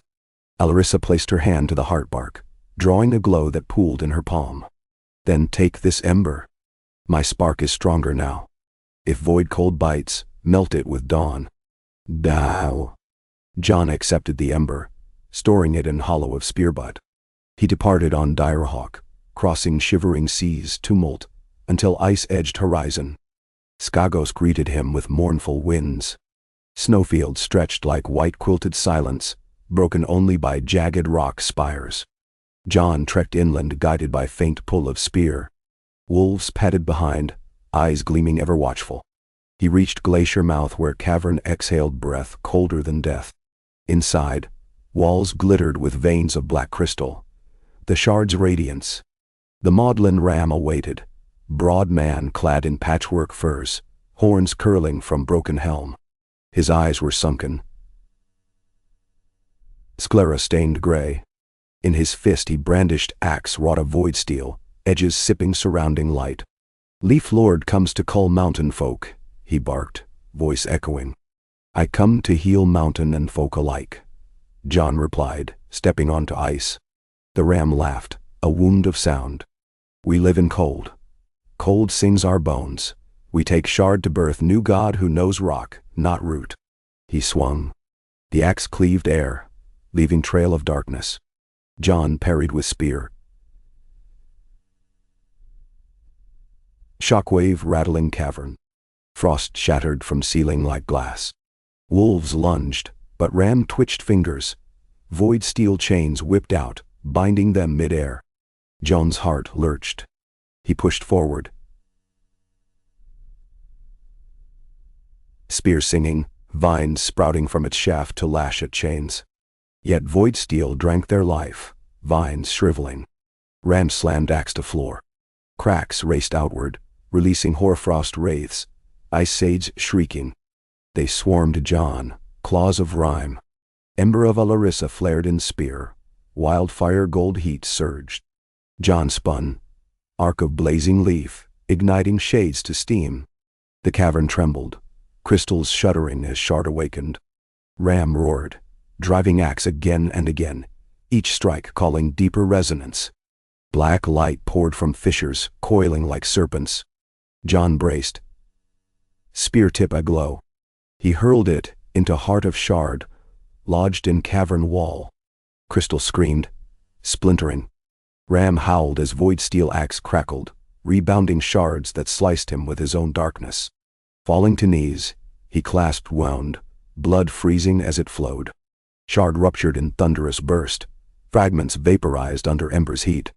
A gust of warm wind, impossible in that frozen tomb, rushed outward, melting frost, softening stone. Chains around wolves snapped, dissolving. Ram gazed wide-eyed, lips trembling. Jon knelt beside him. The dark used you. Ram coughed gray vapor. I wanted strength for my kin. Frost starves children. Tears froze on his cheeks. Jon gripped his hand, let warmth flow. Strength in root, not void. Your kin will eat from living earth once ice recedes. Ram smiled, a boy in a giant's skin, then slumped, soul slipping silent. Jon closed his eyes, murmuring old lullaby. Vines sprouted even there, creeping across corpse, forming cradle of moss. Outside, Skago's sky cleared, revealing dawn's first blush. Snow softened, smelling of spring. Wolves raised muzzles, letting out song that echoed across peaks. Jon retrieved spear, its ember now pale but steady. Balance tilted back. Spring's full bloom returned to Westeros more vibrant than before. Heart's groves thrummed in harmony. Fishermen along arbor coasts reported new coral forests glowing beneath waves. Peace pacts solidified between islands and mainland as Iron Men replanted half-drowned villages, now guided by singers once scorned. Jon returned to King's Landing weary but unbroken. Alarissa welcomed him beneath canopy. Vines parted in reverence. The realm's chorus swelled round them, voices of children, men, beasts, even stones humming in subtle chords. Mera's tree sent fragrance of new blossoms. In council that night Jon spoke. We faced rot born of greed, fear, and hunger. We cut the deep mines but must never forget. Shadow grows where light fails to reach. The sleeper will ever dream. Echoes may rise. Our answer is not endless war, but endless tending. Light, song, and shared root. Alarissa nodded, her gaze sweeping hall where lords and smallfolk alike sat side by side. Then let tending become our law, she declared. No crown above branch, no branch above heart. She reached to tree, plucked a single petal, placed it on table. This is realm. Fragile, beautiful. Ours to guard. Applause rustled like rain in forest. That night Jon walked Godswood paths alone. Snow melting under bare feet though winter far months away. He paused beneath Heart Tree, whose face resembled a woman he loved beyond memory. Wind murmured through boughs. Mera's voice, gentle as new leaves, whispered, Balance feels your quiet strength. Rest, wolf of grove. Jon exhaled, leaning against trunk. For first time in decades his shoulders unknotted. He closed eyes, listening not for threat, but for simple heartbeat of the world. Steady, vibrant.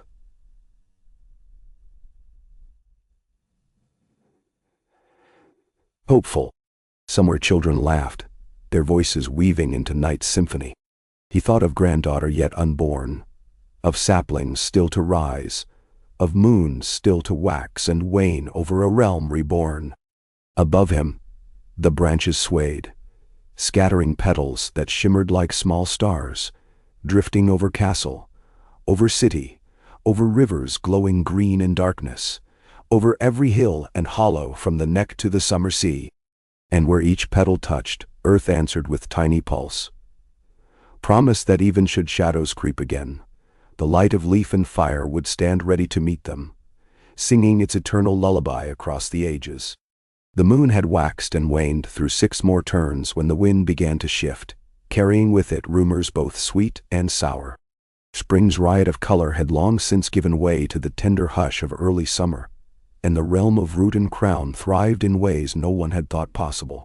The fields of the reach sang with grain so tall a man might disappear in it. The rivers of the vale glittered like veins of silver amid lush new orchards, and the newly healed forests of the crownlands rustled with the soft-footed stirrings of animals, returning after generations of hiding in far corners. Yet with every flourishing came a subtle tension, like a harp string tuned too tightly, echoing beneath the surface calm. High in the north, in a crook of mountains that once marked the wildest marches of Craster's Keep, a cluster of former free folk huddled beside a blazing hearth. They had rebuilt their lives around a young heart tree that sparkled with frost-wrought scarlet leaves, insisting to anyone who would listen that they would no longer wander like ghosts amid the snow. They sang the old tongue into the branches, fed the roots with honey water, and gave their children names that meant promise in the free folk speech. But on the 14th night of the midsummer moon, the newly planted weirwood trembled. Its leaves trembled too, then curled inward, darkening to an ashy hue before a single whispered crack slipped through the clearing. Childhood laughter faltered. Wolves howled in sudden, sharp discord. No one could say for certain whether the tree itself made the sound, or if it came from something slithering just beneath the soil. In White Harbor, sailors returning from the Jade Sea told of distant islands cloaked in blue-black fog, where sea serpents had begun to thrash so violently that they flung themselves onto rocky shores and shattered their own bones, as if some unseen torment knotted them from within. The same sailors insisted that pearls fished from those waters sometimes peeled open of their own accord, revealing not perfect spheres but hardened, writhing larvae too malformed to be anything the sea should bear. The Lady of White Harbor, listening to these stories, pressed fingertips to the nearest heart tree and felt an echo of nausea ripple down her spine. She sent ravens to Winterfell and to the Isle of Faces, then knelt in her godswood to wait for an answer carried on Leaf Whisper. John Stark, still warden of the blooming north, felt that echo while standing atop Winterfell's ancient battlements. It arrived like a bruise on the inside of his ribs, present, painful, but hidden from sight. He saw the clouds above the shivering sea twist into ragged spirals, felt the once steady pulse of the root path stutter. He knew, even without pressing his palm to bark, that Meera sensed it too. She did not speak to him outright. She hadn't for many moons. Instead, she let small signs bloom, leaves drifting through his open window at midnight, despite every shutter being latched, a red flower trembling with dew whenever he walked past, sparrows landing on his shoulder and singing only once before darting away. Those signs said the same thing. The balance trembled. At King's Landing, Queen Alarissa stood beneath the crown root, studying the patterns of light that danced across the court's living walls. The leaves above her flickered gold and crimson as if gusted by an unseen storm, and she knew the realm's heartbeat had quickened. She reached for the tree's bark, listening. A murmur threaded through her senses, indistinct yet insistent. Beware the hollow places. Roots can grow around emptiness, but they cannot fill it. In that moment, Cyrell Sand entered with 3 silent sisters trailing behind. Her hood lay flat against slender shoulders. Her eyes, candle dark, hunted every twitch of shadow. "Your Grace," she said without preamble, bowing. "Our divers on Driftmark report a wreck. A black-hulled sloop sunk in shallow surf, holds empty of cargo or crew. But the timbers—" Cyrell lifted a small pouch, untied it. A shard of wood glimmered within, blacker than void steel, and veined with faint blue luminescence. No carpenter worked this. It grew. Alarissa brushed the shard with one finger. It vibrated like a tuning fork. Stone-cold yet oddly alive, as if it contained veins that beat to another rhythm. A scent rose from it. Brine, mold, and something like spoiled nectar. "Any sigil?" the Queen asked. "None. Our shipwrights suspect it drifted from east of Qarth. They say new storms churn those seas, storms green enough to fool a singer, but when the rain falls, it burns leaves to powder instead of feeding them. Alarissa closed the pouch. Seal this in a vault with vine wards. No one touches it again. And fetch Jocasta Lannister, quietly. We may have need of a sword that once tasted void. Men shall.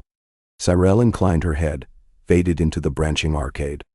Alarissa exhaled, feeling the bark beneath her palm thrum more steadily now, as if acknowledging her resolve. 2 days later, a pair of direhawks swept above the neck, wings dark against afternoon sun. Upon them rode Swiftbranch, youngest of Brithian sap-singers, and Bronwyn Tarth, daughter of Sir Daron Tott. They carried urgent messages, white grubs unearthed among the strawberry fields near Highgarden, each the size of a child's thumb, and riddled with gleaming membranous wings. The grubs burrowed faster than any plowshare could catch. When pierced, they released sweet, cloying sap that hardened into amber tougher than ironwood. The local singers could not sway them. Vines recoiled from their bodies with sizzling hiss. These pests, this letter claimed, were neither insect nor root, but something in between, born, perhaps, of mingled magics gone awry. Alarissa called council the moment the scrolls arrived. Jon flew south on his hawk. Jocasta rode hard from Casterly Rock. Cyrell slipped in from the river's shadow. Valen came hobbling on staff of ashwood older than he. They gathered in the throne hall, beneath a weirwood canopy that hummed a low, uneasy chord. Lantern fruit flickered, casting leaf shadows across every face. They spread from the soil beneath, Bronwyn said, unrolling a crude map of the reach. Wherever they feed, the ground turns glassy. Wheat sours. Barley bends like rope. Our vines cannot touch them. Almost as though a chemical war is declared beneath the skin of the world. Jon leaned forward. Have any song words slowed them? Swiftbranch shook his head. They hunt resonance. When we sing, they burrow deeper. The melody goes brittle, and the soil cracks. Then? Valen drew a breath. I've read of something akin to this in Valyrian stone tablets. They called them Nephilah, earthborn errors created when mage smelters poured molten wakestone into farmland as fertilizer. The stone had memory of void. Life grew warped. Jocasta's lips flattened. Then these are void's return, just wearing new masks. Alarissa's gaze roamed the council. Every sign points east, beyond Karth, beyond Ashai. But if the infection spreads through soil, the seas may become a lesser threat. We must seal the burrows first. Then shall. Jon nodded. We need a song neither root nor fire. Something midnight but not void. Ghost howls may hold frequency. If we anchor phased resonance with dragon spark. Too much spark, fields will burn, Jocasta reminded. So we temper, Jon replied. Blend fire in leaf measure. Alarissa walked to the throne's base, knelt before the tree. She closed her eyes. Branches swayed overhead as though sensing her petition. She spoke softly, no words, only the shape of sound. Moments later, faint motes of gold drifted from the leaves, swirling through the air until they coalesced into a single ember that hovered before her. She cupped it like a fragile chick. This, she said, rising, is Dawnseed. It is pure spark, drawn not from dragon flame but from the first sunrise Miera ever saw after binding the sleeper. It can coax life to remember itself, turn sand to soil, salt to water, and poison to clay. We will plant it in the heart of the burrows, then weave the wolves.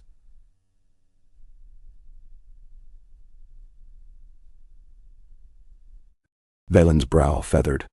Plant it how? Someone must carry it into the deepest chamber, Alarissa answered, and remain while it roots. She looked to each counselor in turn. It will ask a price, but we have paid steep prices before. Silence bloomed like a bruise until Jon spoke. I'll go. The spark answers wolf blood. I hear root paths in louder voice than most. Cyrell's dark eyes flashed. You have given more of yourself than any living man. This should be another's burden. Jocasta rested a hand on Jon's arm. gold leaf gauntlet brushing calloused skin. Stark wolves guard the realm. But we Lannisters pay our debts.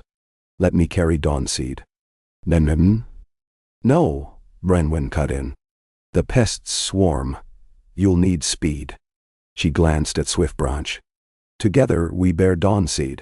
We are lighter. Alarissa held the ember close. It must be one heart, she said.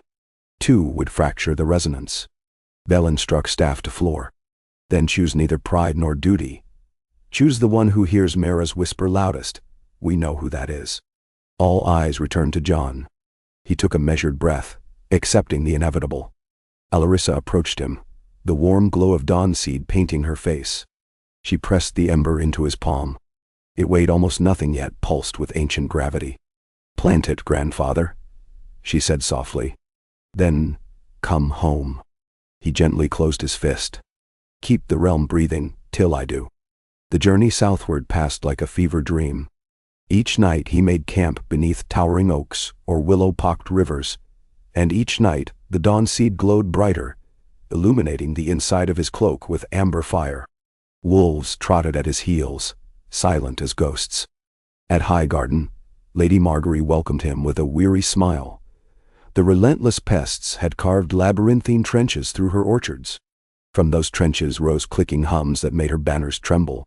She guided Jon to the worst of them, a cavernous maw in the soil, edges crystallized to obsidian-like sheen, tunnel descending beyond Torch's reach. The stench there reminded him of rotten fruit left too long in sun and seaweed decayed on shore. He could feel the ground vibrating with the restless movement of thousands of winged grubs gnawing tunnels and spirals. He knelt at the entrance. Ghost and two gray siblings stood at his back, hackles bristling.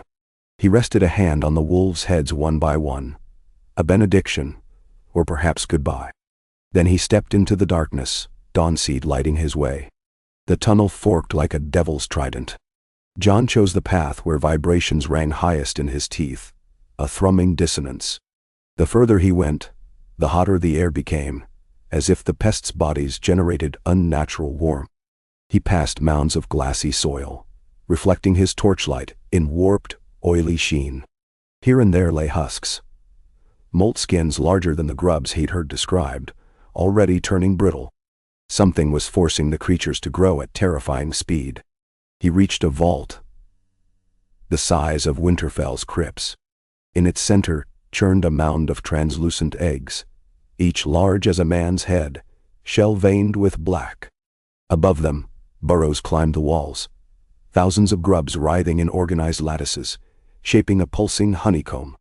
The smallest fled the ember's glow. Others twitched but held their place, their mandibles clicking in what almost sounded like whisper speech. Jon felt the Dawnseed thrum against his fingers. He pressed it into the glassy soil beside the egg mound until it sank to his wrist. Instantly, warmth flooded the cavern. The glass cracked, becoming fertile loam that steamed like earth after rainfall. The grubs screeched. Some dropped from their perches, thrashing as if burned by invisible flame. The eggshells turned opaque, then dissolved into sand. Yet the largest of the creatures did not retreat. A shape uncoiled atop the lattice. Queen, perhaps, or mutated titan. Its wings were not membranous but crystalline, and its mandibles glinted void steel black. It launched toward him, screech splitting his skull. Instinct flared. He snarled, meeting the charge with spear leveled. The blade severed one wing. Shards of crystal showered. The creature wheeled mid-flight, plunging a barbed tail toward his chest.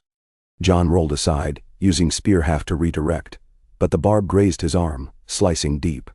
Pain flared cold. Blood met soil. Vines exploded upward, binding the creature mid-strike. It shrieked and convulsed. Jon realized the Dawnseed had awakened the ground itself, vines now capable of seizing what previously poisoned them. He pressed the spear's wildfire tip to the binding vines. Flames sluiced through their channels, traveling into the creature's flesh. It convulsed once more, then burst in a plume of spores that sizzled harmlessly upon the resurrected soil. Across the cavern, the remaining grubs shivered, then wilted, bodies draining of color. They collapsed in quiet waves until only the hush of shifting earth remained. John leaned on spear, breathing hard.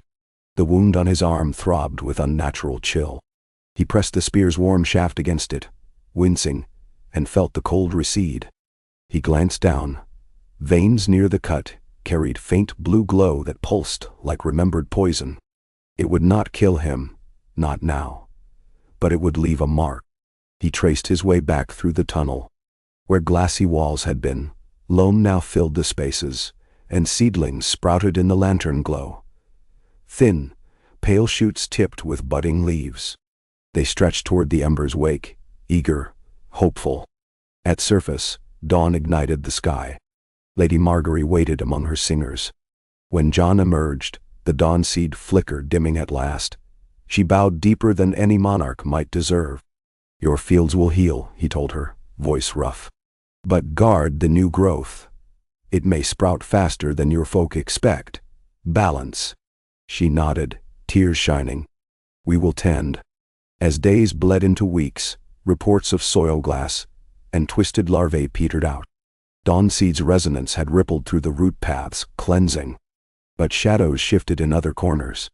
Ravens from Bear Island spoke of fishermen netting silver eels whose eyes gleamed ember red, and in the red mountains of Dorne night fires flickered an eerie shade of lilac, as if wood itself bled sorcery's glow. Sutton Baratheon wrote of storms that whispered voices when rain struck the sea, though nothing could be seen by day. At council, Vaelin proposed that fragments of sleeper dust still drifted upon high winds, seeding anomalies wherever they landed. "Like cold ash after a great fire," he said. "It blackens distant valleys despite home hearths being cold." Alarissa frowned. "Then we must bring all realms into the song. Every distant shore, every high peak must carry guardianship. We can no longer be the isolated isle shepherding root and crown."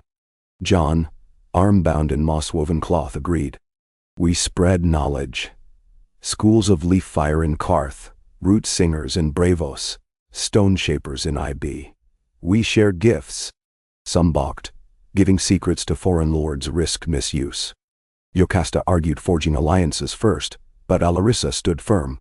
"If we hoard, shadow grows."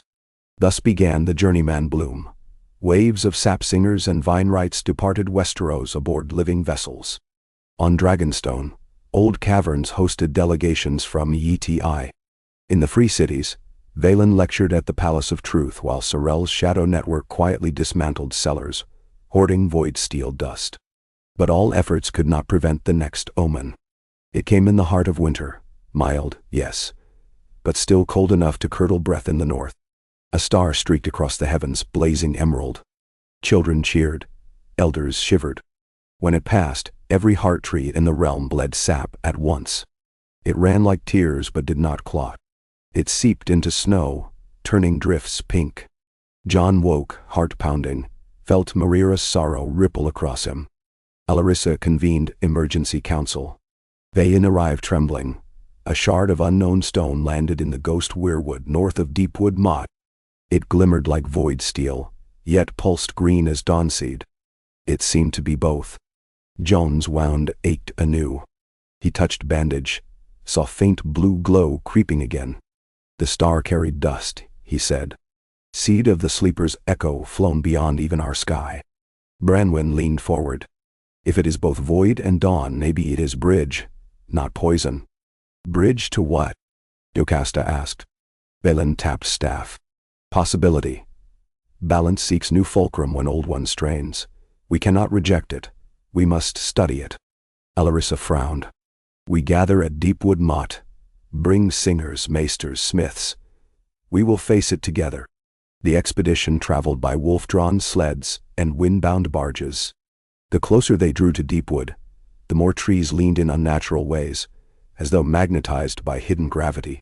Moss grew silver rather than green. Streams glowed faintly at dusk, schools of fish shimmering with bioluminescence. In frozen clearing they found the shard.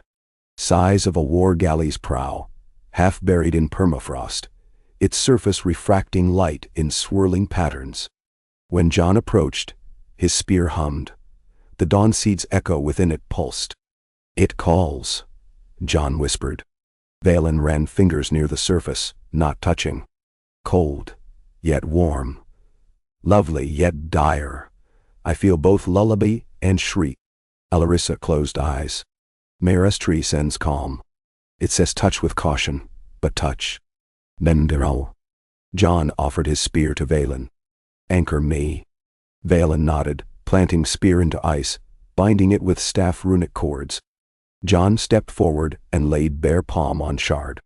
The world flared white. He stood once more in dream space water, but sky above housed swirling constellations of green and void intertwined. Abyss Bud's echo flickered, smaller now, shackled by vines of silver light. Yet another being stood beside it, a silhouette woven of dawn, leaf, and midnight. Mera? No, it bore Alarissa's eyes. The being spoke in a chord of thousands. This star carries the final piece. Night and morning fused. Not poison, medicine, if stewarded. Without it, rot returns anew each era. With it, balance births change. John felt awe. How do we steward? Fuse root with sky. Grow beyond soil alone. Let song ascend to starlight. Visions flooded him. Heart trees planted on tower tops absorbing constellations. Vines reaching across ocean currents to root in floating islands. Wolves howling songs that shaped auroras. A realm no longer bounded by one continent, but woven through sea and sky. The being reached to John, pressing facet of light into his wounded arm. The blue poison glow, melded with golden green, fading. Pain vanished. John awoke on ice, gasping. The shard still glimmered, but now thin roots sprouted across its surface, curling into patterns. He realized they grew from his own footprints. He turned to Valen, to Alarissa, to the gathered singers. It is seed of cosmos, he said hoarsely. We plant it here. Let it root upward. It will become beacon of skyroot, teaching trees to drink starlight. Jocasta smiled wryly. We will need taller ladders. Alarissa laughed softly, cheeks wet with cold tears. Or braver hearts. Spring returned once more, but with wonders unseen. Blossoms glowing faint in moonlight. Vines that swayed to raise infants' laughter to Aurora's dance. Gentle star rain touching fields, fertilizing without harm. On the Isle of Faces, Mira's towering tree shimmered with constellations mirrored in its leaves. She spoke to John each dawn. No longer warnings, but curious questions, as if she herself were learning anew. The people adjusted. Nighttime harvest festivals built around starlight farms. Sailors plotting by both tide and root current. Scholars drafting star-grafting treatises. Some feared change, others embraced. Yet overall the realm pulsed with harmony deeper than any previous age. John remained warden of the blooming skies, traveling root path and wind song alike. He stood on Winterfell's highest tower one evening, watching children release sky lanterns that grew living vines as they ascended, seeding diamond-bright flowers along the arc of their flight. He felt no bruise beneath his ribs now, only the vast hum of possibilities. Alarissa visited soon after, leaving court duties to younger counselors. She and John walked quiet halls of Livingstone. She spoke of challenges still ahead. Starlight droughts to manage, new pests evolving, distant kingdoms petitioning for seeds. But her eyes glowed with steady purpose. Our realm has roots in dirt and in sky now, she said. No crown could dream of that once. No crown alone, John corrected. Crown, root, leaf, wolf, spark. All threads. She smiled. All threads. They paused beneath a young sky weirwood, whose leaves drifted motes of light. Alarissa plucked one and handed it to him. For your chronicles. He tucked it behind his ear. For the next keeper, he said, remembering Mayra's first counsel, balance passes down. They stood together then, listening. Above them, the aurora pulsed in colors unseen by any generation before. Far off, deerwolves howled, their voices weaving through skyroot lines, carrying lullaby and hymn across sea, across mountains, into the vast unknown. A song of a realm, still growing, ever-green even in night, ever-reaching, ever-becoming. Jon Stark rose before dawn and made the slow circuit of Winterfell's walls, savoring the hush that settles on a keep poised between worlds. The frost smelled faintly of star milk these days, the sweet tang that laced the air each time a skyroot sipped the night's light and exhaled new life. Beneath the ancient granite parapets, vines now threaded shin-high, their leaves opalescent, pale as the thin sliver of moon still lingering above the eastern horizon. He paused to run a calloused thumb across a frond. It quivered, humming, answering him in the realm's shared tongue. Across the courtyard, lanterns dimmed as torches were doused, replaced by dawn's bloom. Smiths already worked his wolf steel in the starlight forge, bars that sang like morning thrush before the first hammer fell. At each impact, sparks drifted outward in lazy spirals, blooming into tiny five-petaled flowers that fell to stone, dissolved, and left no mark save faint perfume. He watched a moment, thinking how casually miracles had become routine. Yet his mind never left Meera's first counsel. Every wonder carried the price of vigilance. A thin, chill breeze slipped under his fur cloak, turning his gaze northward.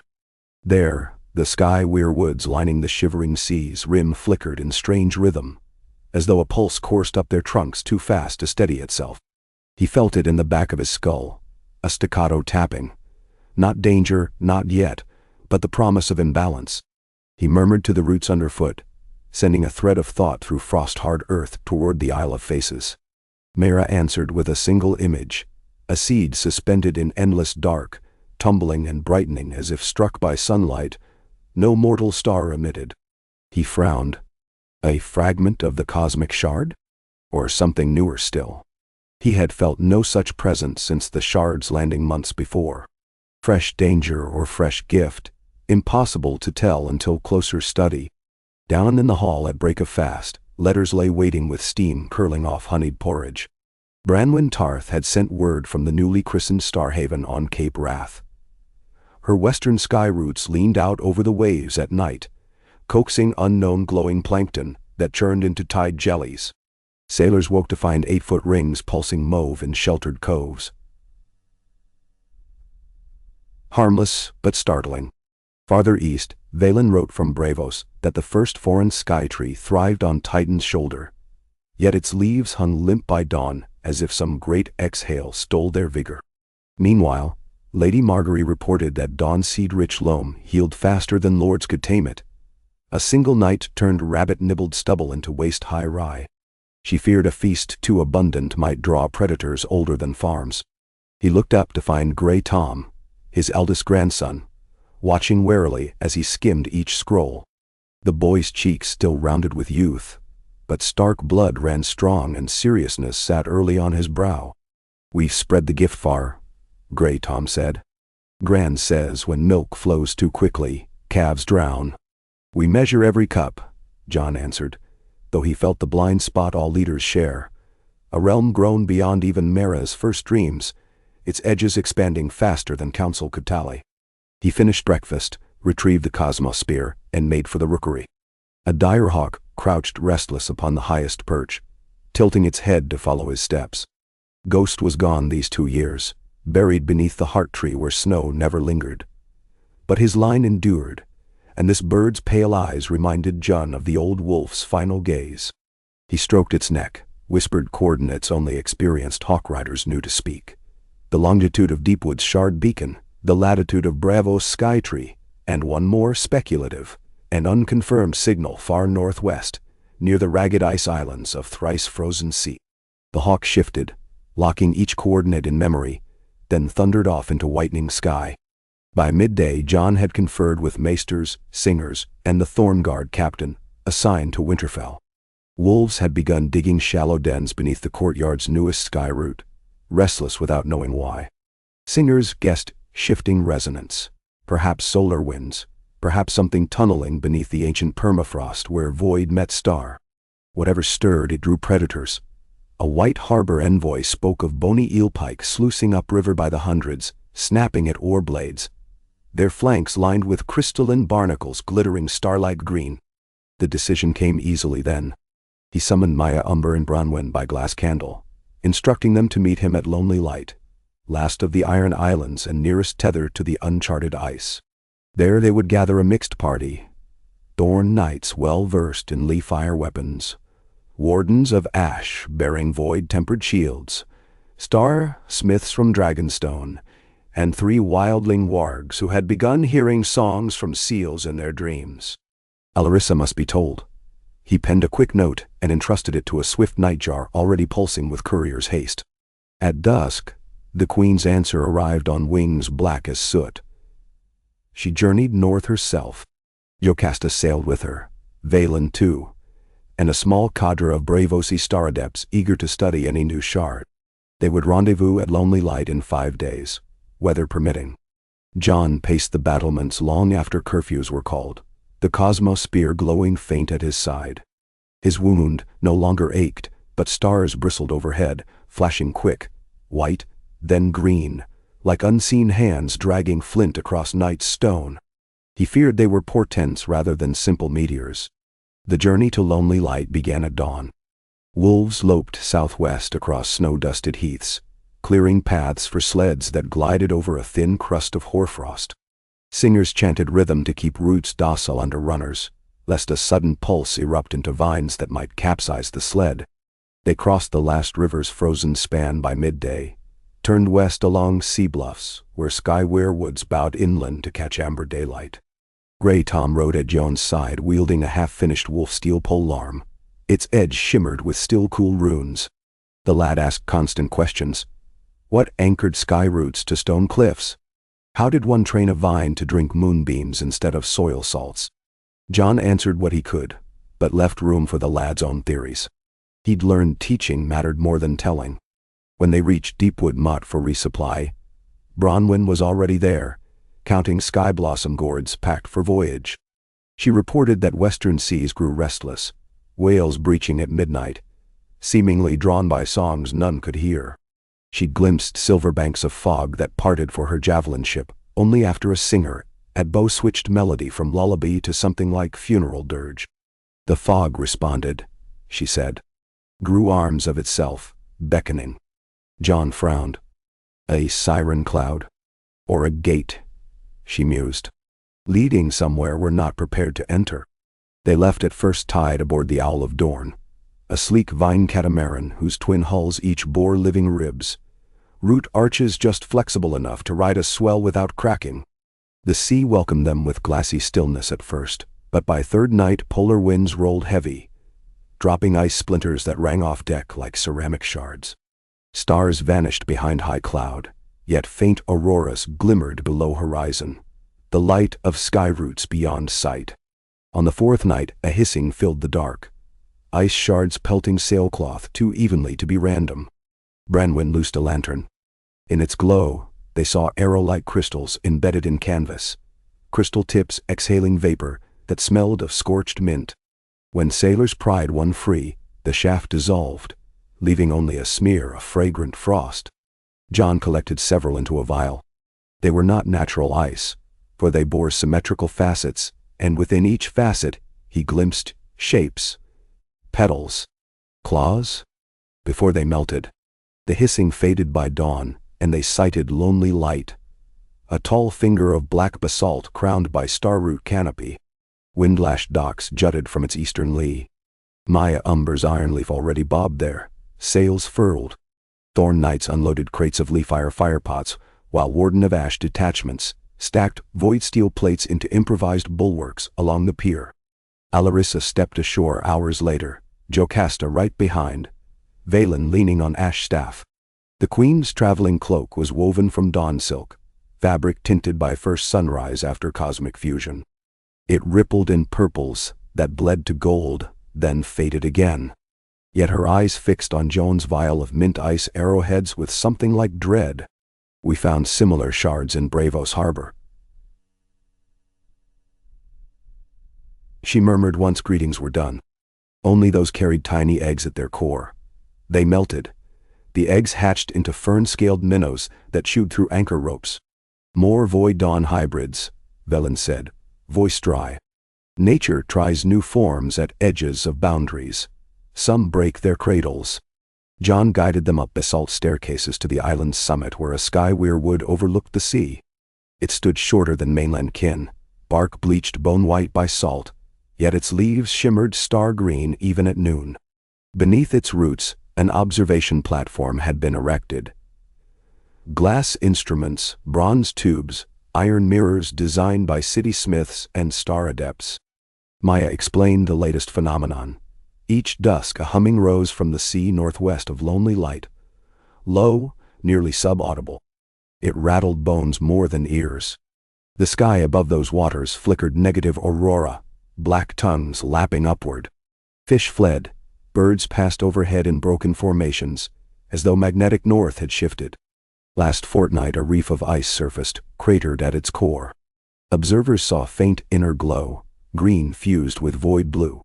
Ellen ran trembling fingers along the glass lenses. I fear another shard, partially melted at impact. If so, we've only glimpsed its signal release. The stone itself could be larger than the one at Deepwood. And less stable, Bronwyn added. It lands in water, seeping into currents. We might already be breathing it. John looked to Alarissa. She offered a curt nod, resolve carved into the lines of her jaw. We sail at dusk, she said. Find this crater. Speak to it if we can. If not, we quell it. Preparation took hours. Sailors groaned lugging dawn-forged anchors whose chains glowed pulsing green, tuned to skyroot frequency. If these touched shard taint they would, in theory, bind it long enough for singers to weave neutralizing melodies. Lee-fire ballistas spanned foredecks, arrowheads braided with vines that would sprout mid-flight, seeking any void energy to strangle. Wardens of ash rehearsed shield wall drills, not against arrows or spears, but against unseen pulses that might drive men mad. Evening came with skies bruised copper. They embarked on 3 ships, the Owl, the Iron Leaf, and a Brevosi caravel painted in pearl dust. Branwen helmed the Owl. Maya the Iron Leaf, a star adept called Nara, led the Brevosi vessel. Alarissa stationed herself at the bow of Yon's ship, palms resting on rail, where vines coiled eager to taste coming winds. Moonrise found them near the reported coordinates. The ocean surface looked unearthly. A broad disk of water so still it might have been hammered glass, ringed by gentle ripples, where normal swell began again. Above, the sky churned with streaky black aurora, silhouettes of branches cast against deeper night, except these moved in wrong directions, ebbing sunward. John ordered oars shipped. Silence pressed like thick wool. Even gulls stayed away. The cosmosphere vibrated faint. When he set its butt to deck it sang, note rising from deep sea to shrill keening. The stagnant sea beneath responded. Concentric circles of light blossomed from nothing, glimmering under the hull. Nara's caravel crept forward first, its star adepts chanting a braided litany. Glass astrolabes thrummed, triangulating anomaly center.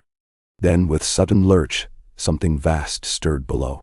The still water flexed upward in slow dome, heaving the caravel like a cork and flinging it to starboard. Masts snapped. Lee-fire arrows loosed from Iron Leaf lit sky in green sparks, but no foe appeared. Only the sea itself rose. The dome broke not into wave but into petals, liquid sheets peeling like a flower, revealing hollow where water parted around a glowing cone of stone thrust half above the surface. It glimmered mottled emerald and midnight. Vines pulsed across it, beating slow. Singers tried to command nearby whales to tow anchors. The whales fled, tails slapping panicked spray. Alarissa inhaled, drawing spark into her lungs, and sang a 3-note chord. The vines coiled round hulls, shot roots across the water, forming floating mats. But the shard's resonance repelled them. Roots blackened before breaking contact. John raised spear, focusing dawn ember through tip. An arc of golden green light leapt across 30 yards, striking shard. It fizzed, forming scars that glowed hot. Then sealed.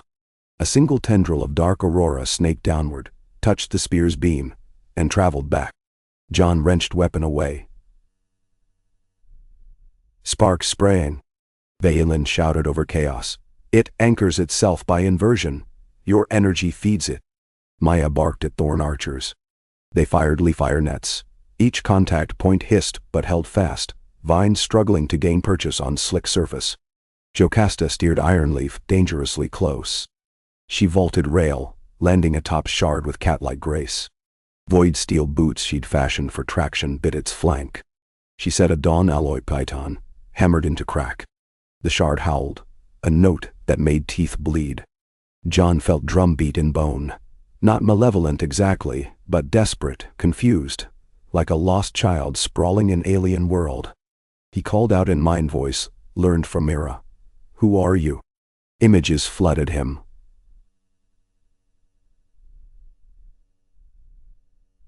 Solar winds shredding brittle bark and void. Seeds drifting half alive.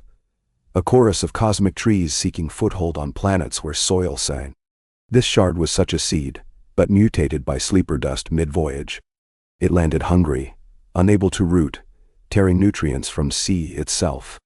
He turned to Alarissa. It's starving. It will keep feeding until nothing floats. Then gift it soil, she replied. How? Skyroot loam, from island stores. Branwen heard, dispatched skiffs, loaded with sacks of soil harvested near Lonely Light's tree. Wardens paddled across luminous pool, dumping armloads against Shard's base. The loam sank, swirling. The Shard's glow shifted. Midnight seams brightened. Green veins softened. But hunger magnified first. Waves trembled outward, slamming Owl's prow. Branwen shouted orders, but hull split, water flooding hold. Sailors leapt rails, clung to floating vines. John planted spear butt through deck into keel, channeling starroot frequencies to steady timbers. Alarissa climbed rigging, wove spark into sailcloth to stiffen like shield. Valen chanted a stabilizing countersong, brow bleeding where resonance rattled him. On the Shard, Jocasta hammered second piton. Vines threaded through rings, forming anchor web. She shouted for more soil. Thorn knights tossed sacks. Wardens hauled netted bundles. With each dumping, glow paled from harsh neon to gentle jade. At last, Shard's howl modulated, wavering half-tone lower. Then another, until it resonated with sky-weir wood chord, far distant. Water calmed. Waves subsided. Leaf-fire nets ceased smoking and began knitting quietly. Jocasta slid down, boots sizzling but intact. Alarissa dropped to Shard's newly roughened base. She touched its surface. Green motes blossomed, swirling vision of forest canopies beneath alien stars. In that instant, sea surged but gently, as if taking first deep breath after storm. It will root, she said. But we must let it. Build ring isles round for cradle. Feed it Aurora nightly until stable. John nodded, though exhaustion made his knees weak. And watch it like hawk. Nara's caravel, though damaged, still floated. Crews towed it alongside Owl, lashed hulls for mutual support. Ironleaf ferried wounded. Thorn medics used dawn pollen poultices to close gashes. The night was spent anchoring ring isle barges around Shard, weaving vines beneath to form trellis. Maya called it a sea garden. Valen called it a gamble. At sunrise the Shard glistened softer, haloed by fine green mist where water met stone. Tiny rootlets crept down, tentative. Fish returned, nosing edges of loam piles. A gull landed on Shard apex, cocked head, shrieked once, and preened. John stood on Ironleaf's deck, gripping spear that no longer hummed in alarm. He considered how each crisis birthed newer, stranger wonders. Cosmic seeds, star-drinking vines, aurora orchards. People would need decades to understand, maybe centuries. Yet they must tend from first shoot, lest hunger twist miracle into monster. Alarissa joined him, surveying newborn sea garden. Salt wind teased stray curls from her hood. Balance holds, grandfather, she whispered. For now, he said, but allowed himself small smile. They spent a fortnight overseeing Ring Isle fortifications. Thorn engineers anchored dawn chain lattice to seabed. Singers taught vines to sample minerals, yet spare. passing whales. Jocasta's starsmiths fused void dawn scrap into crystalline buoys that pulsed harmony, guiding migratory birds. By third week, the shard looked less wound, more sapling, tapering edges softened, surface mottled with faint leaf motifs. On final night before departure, John returned alone by skiff, climbed low ridge of still warm stone. The sea around lay mirror flat, reflecting sky where aurora danced verdant coral shapes. He laid a palm on shard. This time voice blossomed clear. Gratitude. We may yet weave canopy across waters. Teach us. Guard us. I will, he promised, though he did not know how often he could stand between gifts and grief. But such vows forged the realm. He descended, cast one last glance at glowing sea garden, then rowed back toward ships, where lantern flowers bobbed in rigging like fireflies. Tomorrow they would sail east, relay news to every corner. New seeds would follow, others transformed. Vigilance must keep step with imagination.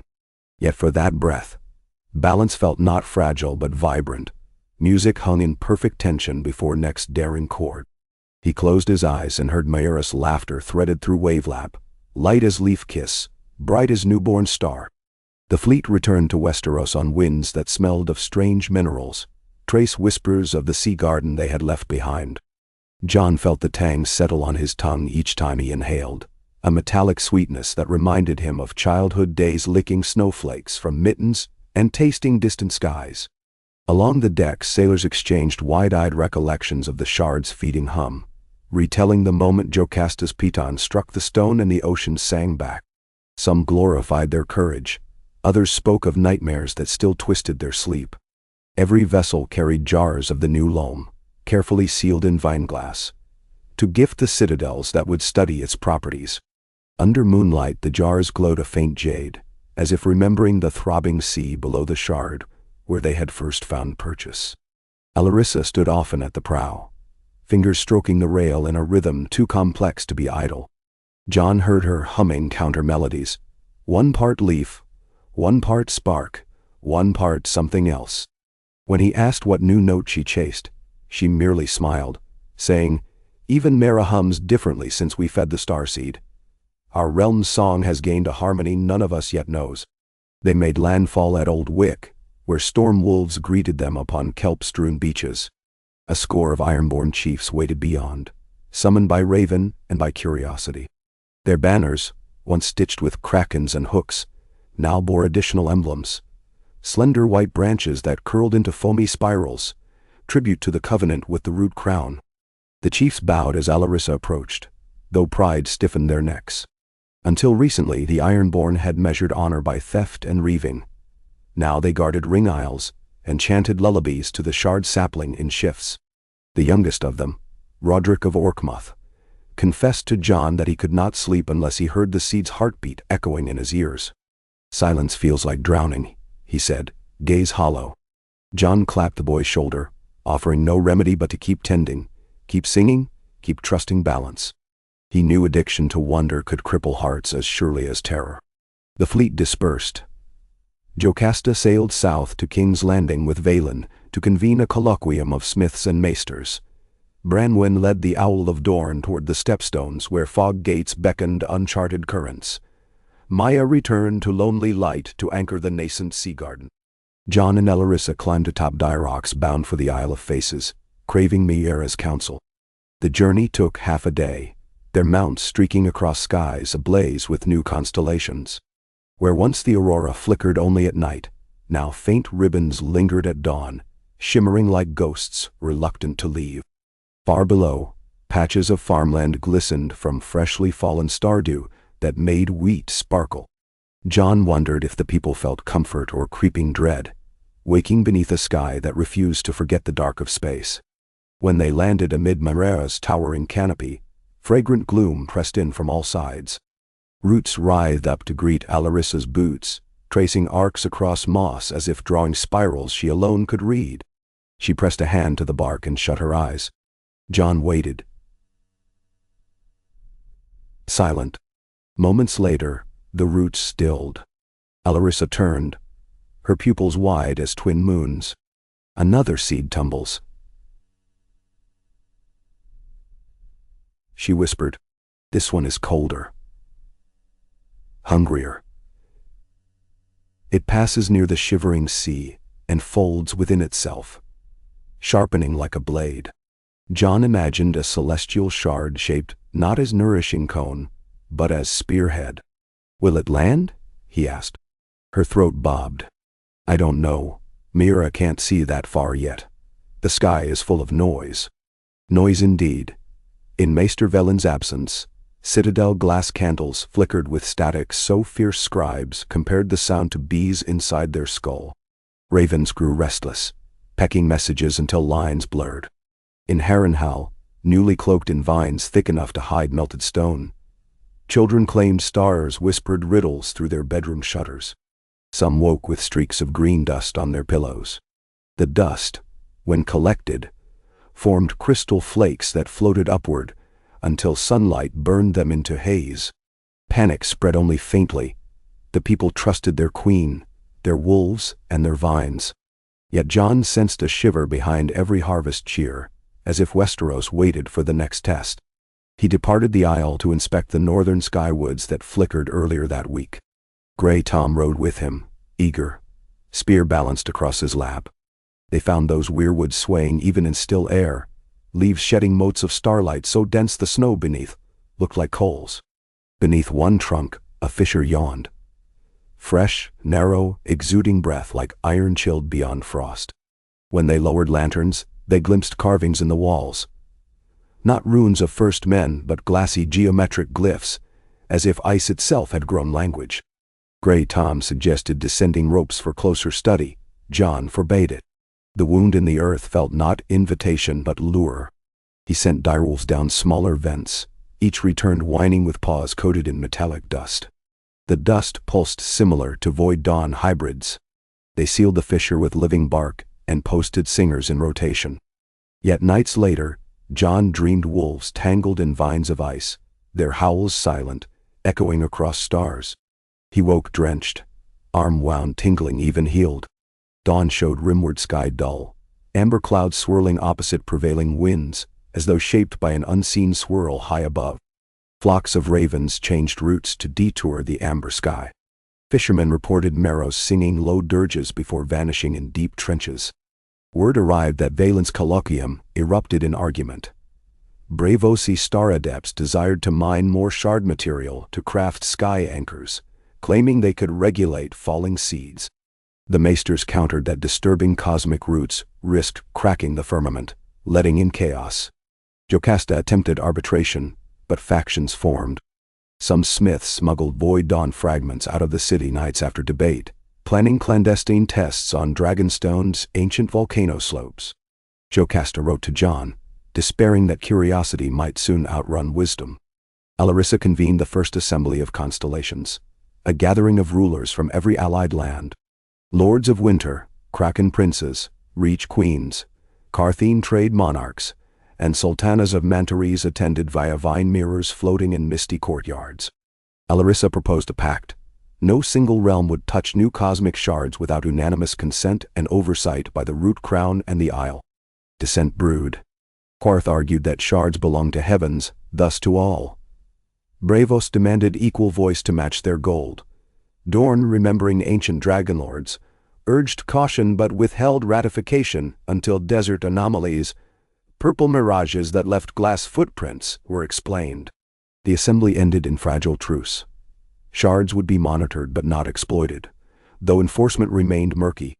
Weeks later, glass burners on Dragonstone released a plume of void gas that rode southern winds to Storm's End, wilting sky roses overnight.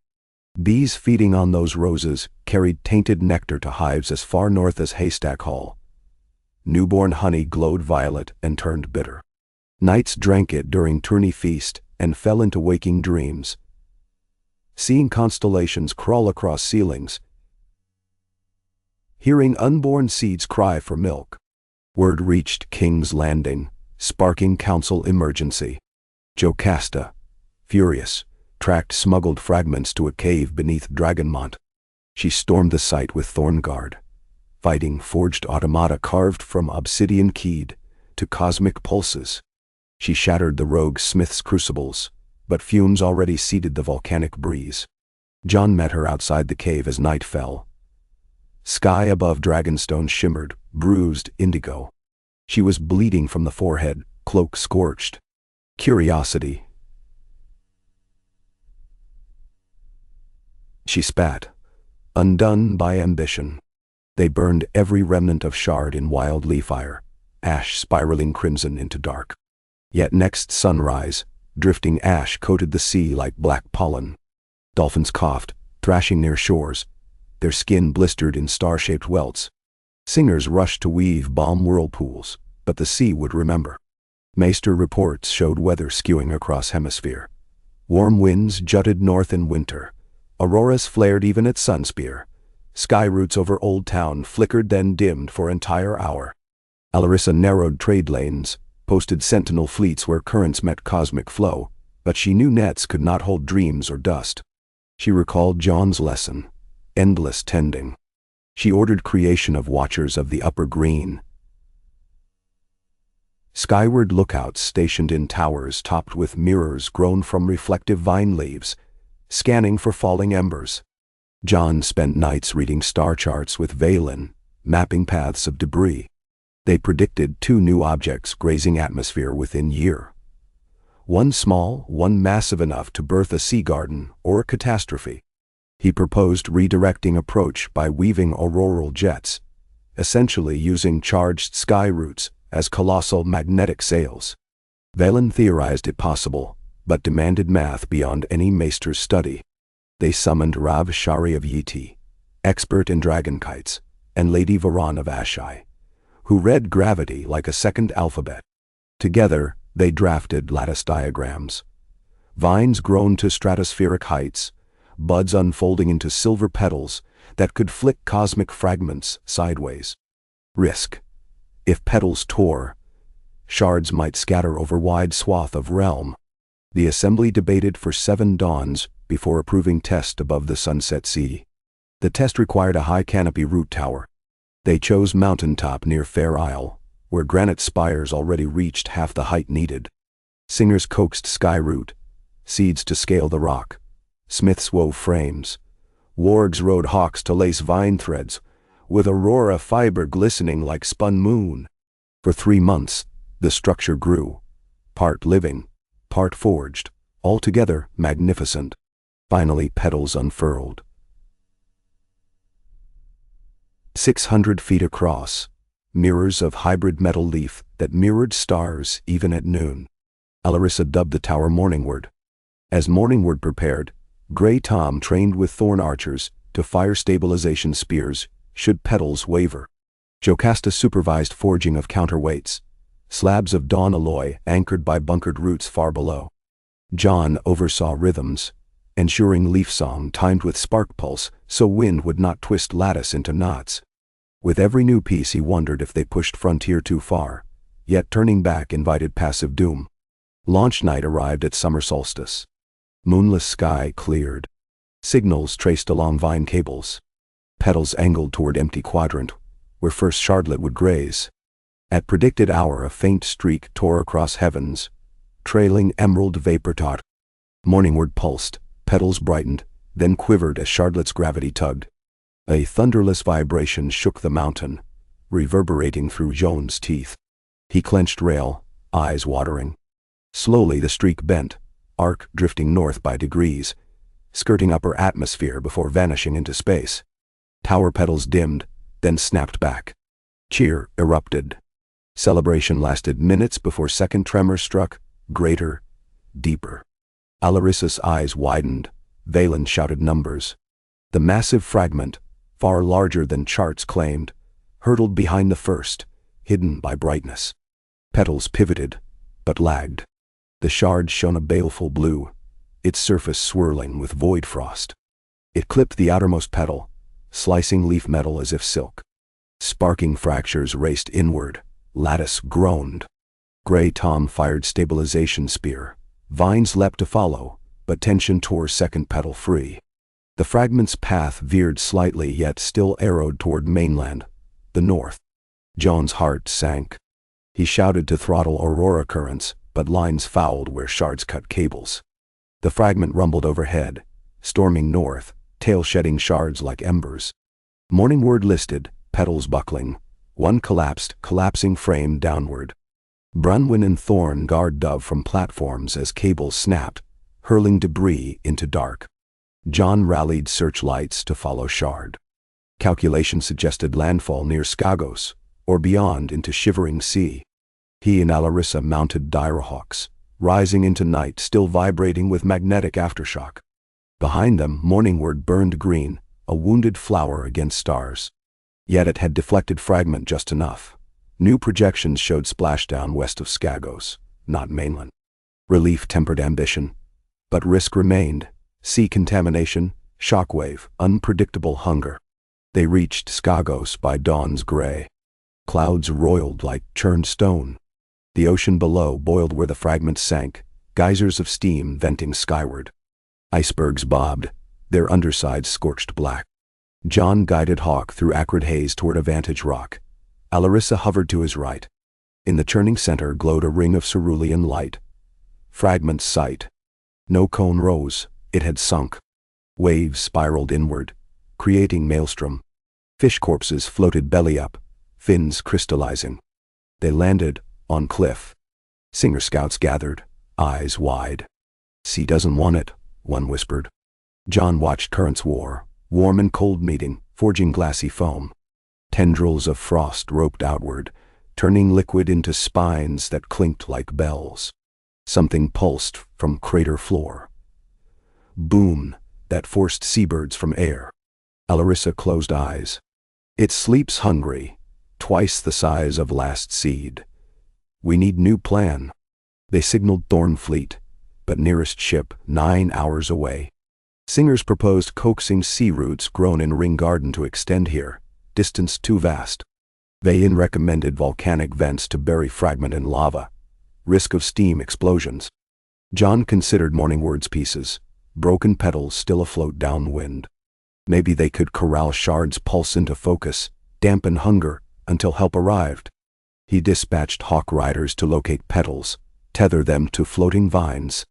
Gray Tom led team, adrenaline sharpening his voice over wind. Hours bled. Haze thickened a blizzard of salt and ice shards that whistled past ears. John noticed ice needles bore spiral glyphs like those carved in earlier fissure. He bagged samples. As sun slanted blood red, Thornfleets arrived. Hulls armored in void dawn plating still smoking from forging. Jocasta himself captained bulwark dreadnought forged from remains of Blackwater Bay's old king's flagship. She ordered harpoons prepped, chains coated in dawn sap. Dotite. Night fell. Crater glow brightened, casting turquoise pall. They launched Broken Petals raft. Its mirrored surfaces rippled aurora, forming shimmering cage. The shard's pulse met cage, refracted inwards. Roiling maelstrom slowed. Fleet encircled, hammering dawn anchors deep, singing coil chants. Ice bells shattered on rigging but meltdown eased. Then the sea split. The fragment resurfaced. Not cone, not spear. A twisted coil, like two roots embracing violently. It rose halfway before stopping, locked by cage, but not still. Panels peeled open, releasing orbs of cerulean gas that hardened mid-air into glass eggs, raining across embarking decks. Each egg struck with chime, cracking to pour phosphorescent algae that slithered for water lines. Sailors hacked vines. Some eggs shattered into white dust that floated upward, then crystallized into tiny star shards, piercing sails. Alarissa's spark flared. She thrust twin palms outward, unleashing sheet of leaf fire, incinerating eggs mid-air. John speared others with Cosmos tip. Vines erupted from spear holes, ensnaring. Jocasta swung void steel blade in arcs that rang like gongs, shattering crystalline dust before it seeded. For hours the battle raged, element against element, hunger meeting tending. As dawn neared, Grey Tom's hawk dived, dropping final petal over coil like cloak. Brunwyn signaled anchor, vine snapped tight. The coil's plates clanged shut, pulse muffled. The maelstrom calmed once more. foam settling. John collapsed to knees on deck, breath ragged, but heart soared. Containment held. He looked to Alarissa. Tears of relief shimmered on her lashes. Cleanup spanned weeks. They towed the coil into shallows near Skagos, sealed it inside volcanic basalt with dawn sap interlocks and void steel rings. Singers dug channels around island to divert warm currents, feeding new sea roots to cradle coil, balancing its hunger with drip-feeding minerals. Wildlings joined, forging pacts with Kraken priests to guard labyrinth entrances. Back in King's Landing, the assembly reconvened aghast yet humbled. They agreed Morningward's risk proved necessity, but they strengthened governance, establishing the chorus of upper bows, representatives from every land trained to read cosmic motion, each bound by vow to seek harmony over profit. Shard research persisted, but under vigilant eyes. John returned north heavier in shoulders, lighter in mind. He visited Mira's tree, one crisp autumn dawn, gray wolves padding after. He spoke of Morningward's failure and victory, of Coil's hunger now soothed. Mira answered with image of horizon blossoming twin suns, one green, one gold, balanced by thin bridge root.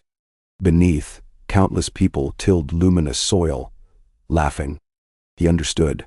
Growth would always test guardians, but shared tending kept horizon bright. Grey Tom soon wed Branwen beneath roof of skyroot petals salvaged from Morningward. Their vows mingled speeches in leaf tongue and sea song, sealing union of north and stormlands, wolf and wave. Jocasta forged them rings of void dawn, tempered with dawnseed gold, symbolizing risk and hope. When couple kissed, aurora flowers burst overhead, scattering seeds that drifted across gathered crowd. Children chased them, shouting that wishes rode those lights. Years unfolded. New towers, warden petals, rose on remote peaks. Ring gardens circled nascent shards that landed with less shock each time, guided by petals coaxing. The sky became orchard of slow-fall fruit. Watchers noted patterns, mapping safe paths for seeds to root in seas, seldom on land. Thorn engineers taught farmers to graft sky grain with earth wheat, yielding bread that glimmered faint yet fed thrice number. Yet they never forgot first price. Each harvest included offering to sea, sunken wreaths that carried songs of gratitude to Coil's cradle. John aged past 90 winters, hair silver as frost, eyes bright with star reflection. One quiet evening, he climbed Winterfell's tower, unaided, spear now walking staff. He watched twin auroras, green east, gold west, merge above shivering sea. He felt heartbeat of vines, calm and swift, pulsing across vast realms spread from sand to ice, from soil to sky. He felt children laughing in cities woven of dawn glass and heartwood. He felt wolves racing across starlit tundra. He sensed Mira behind him, presence as vast as night. She did not speak. She simply laid memory of a sapling in his mind. A small, ordinary tree. No starlight, no song, planted by village hands with no queen to guide them. Yet its roots curled through earth, anchoring everything above whether magic touched it or not. Ordinary, yes, but necessary. Proof balance thrived even where guardians could not watch. Satisfied, John sank onto stone bench. He gazed until sky blurred, but he smiled, knowing watch would continue beyond his bones. Somewhere shards still tumbled. Seeds still dreamed. But so too did singers.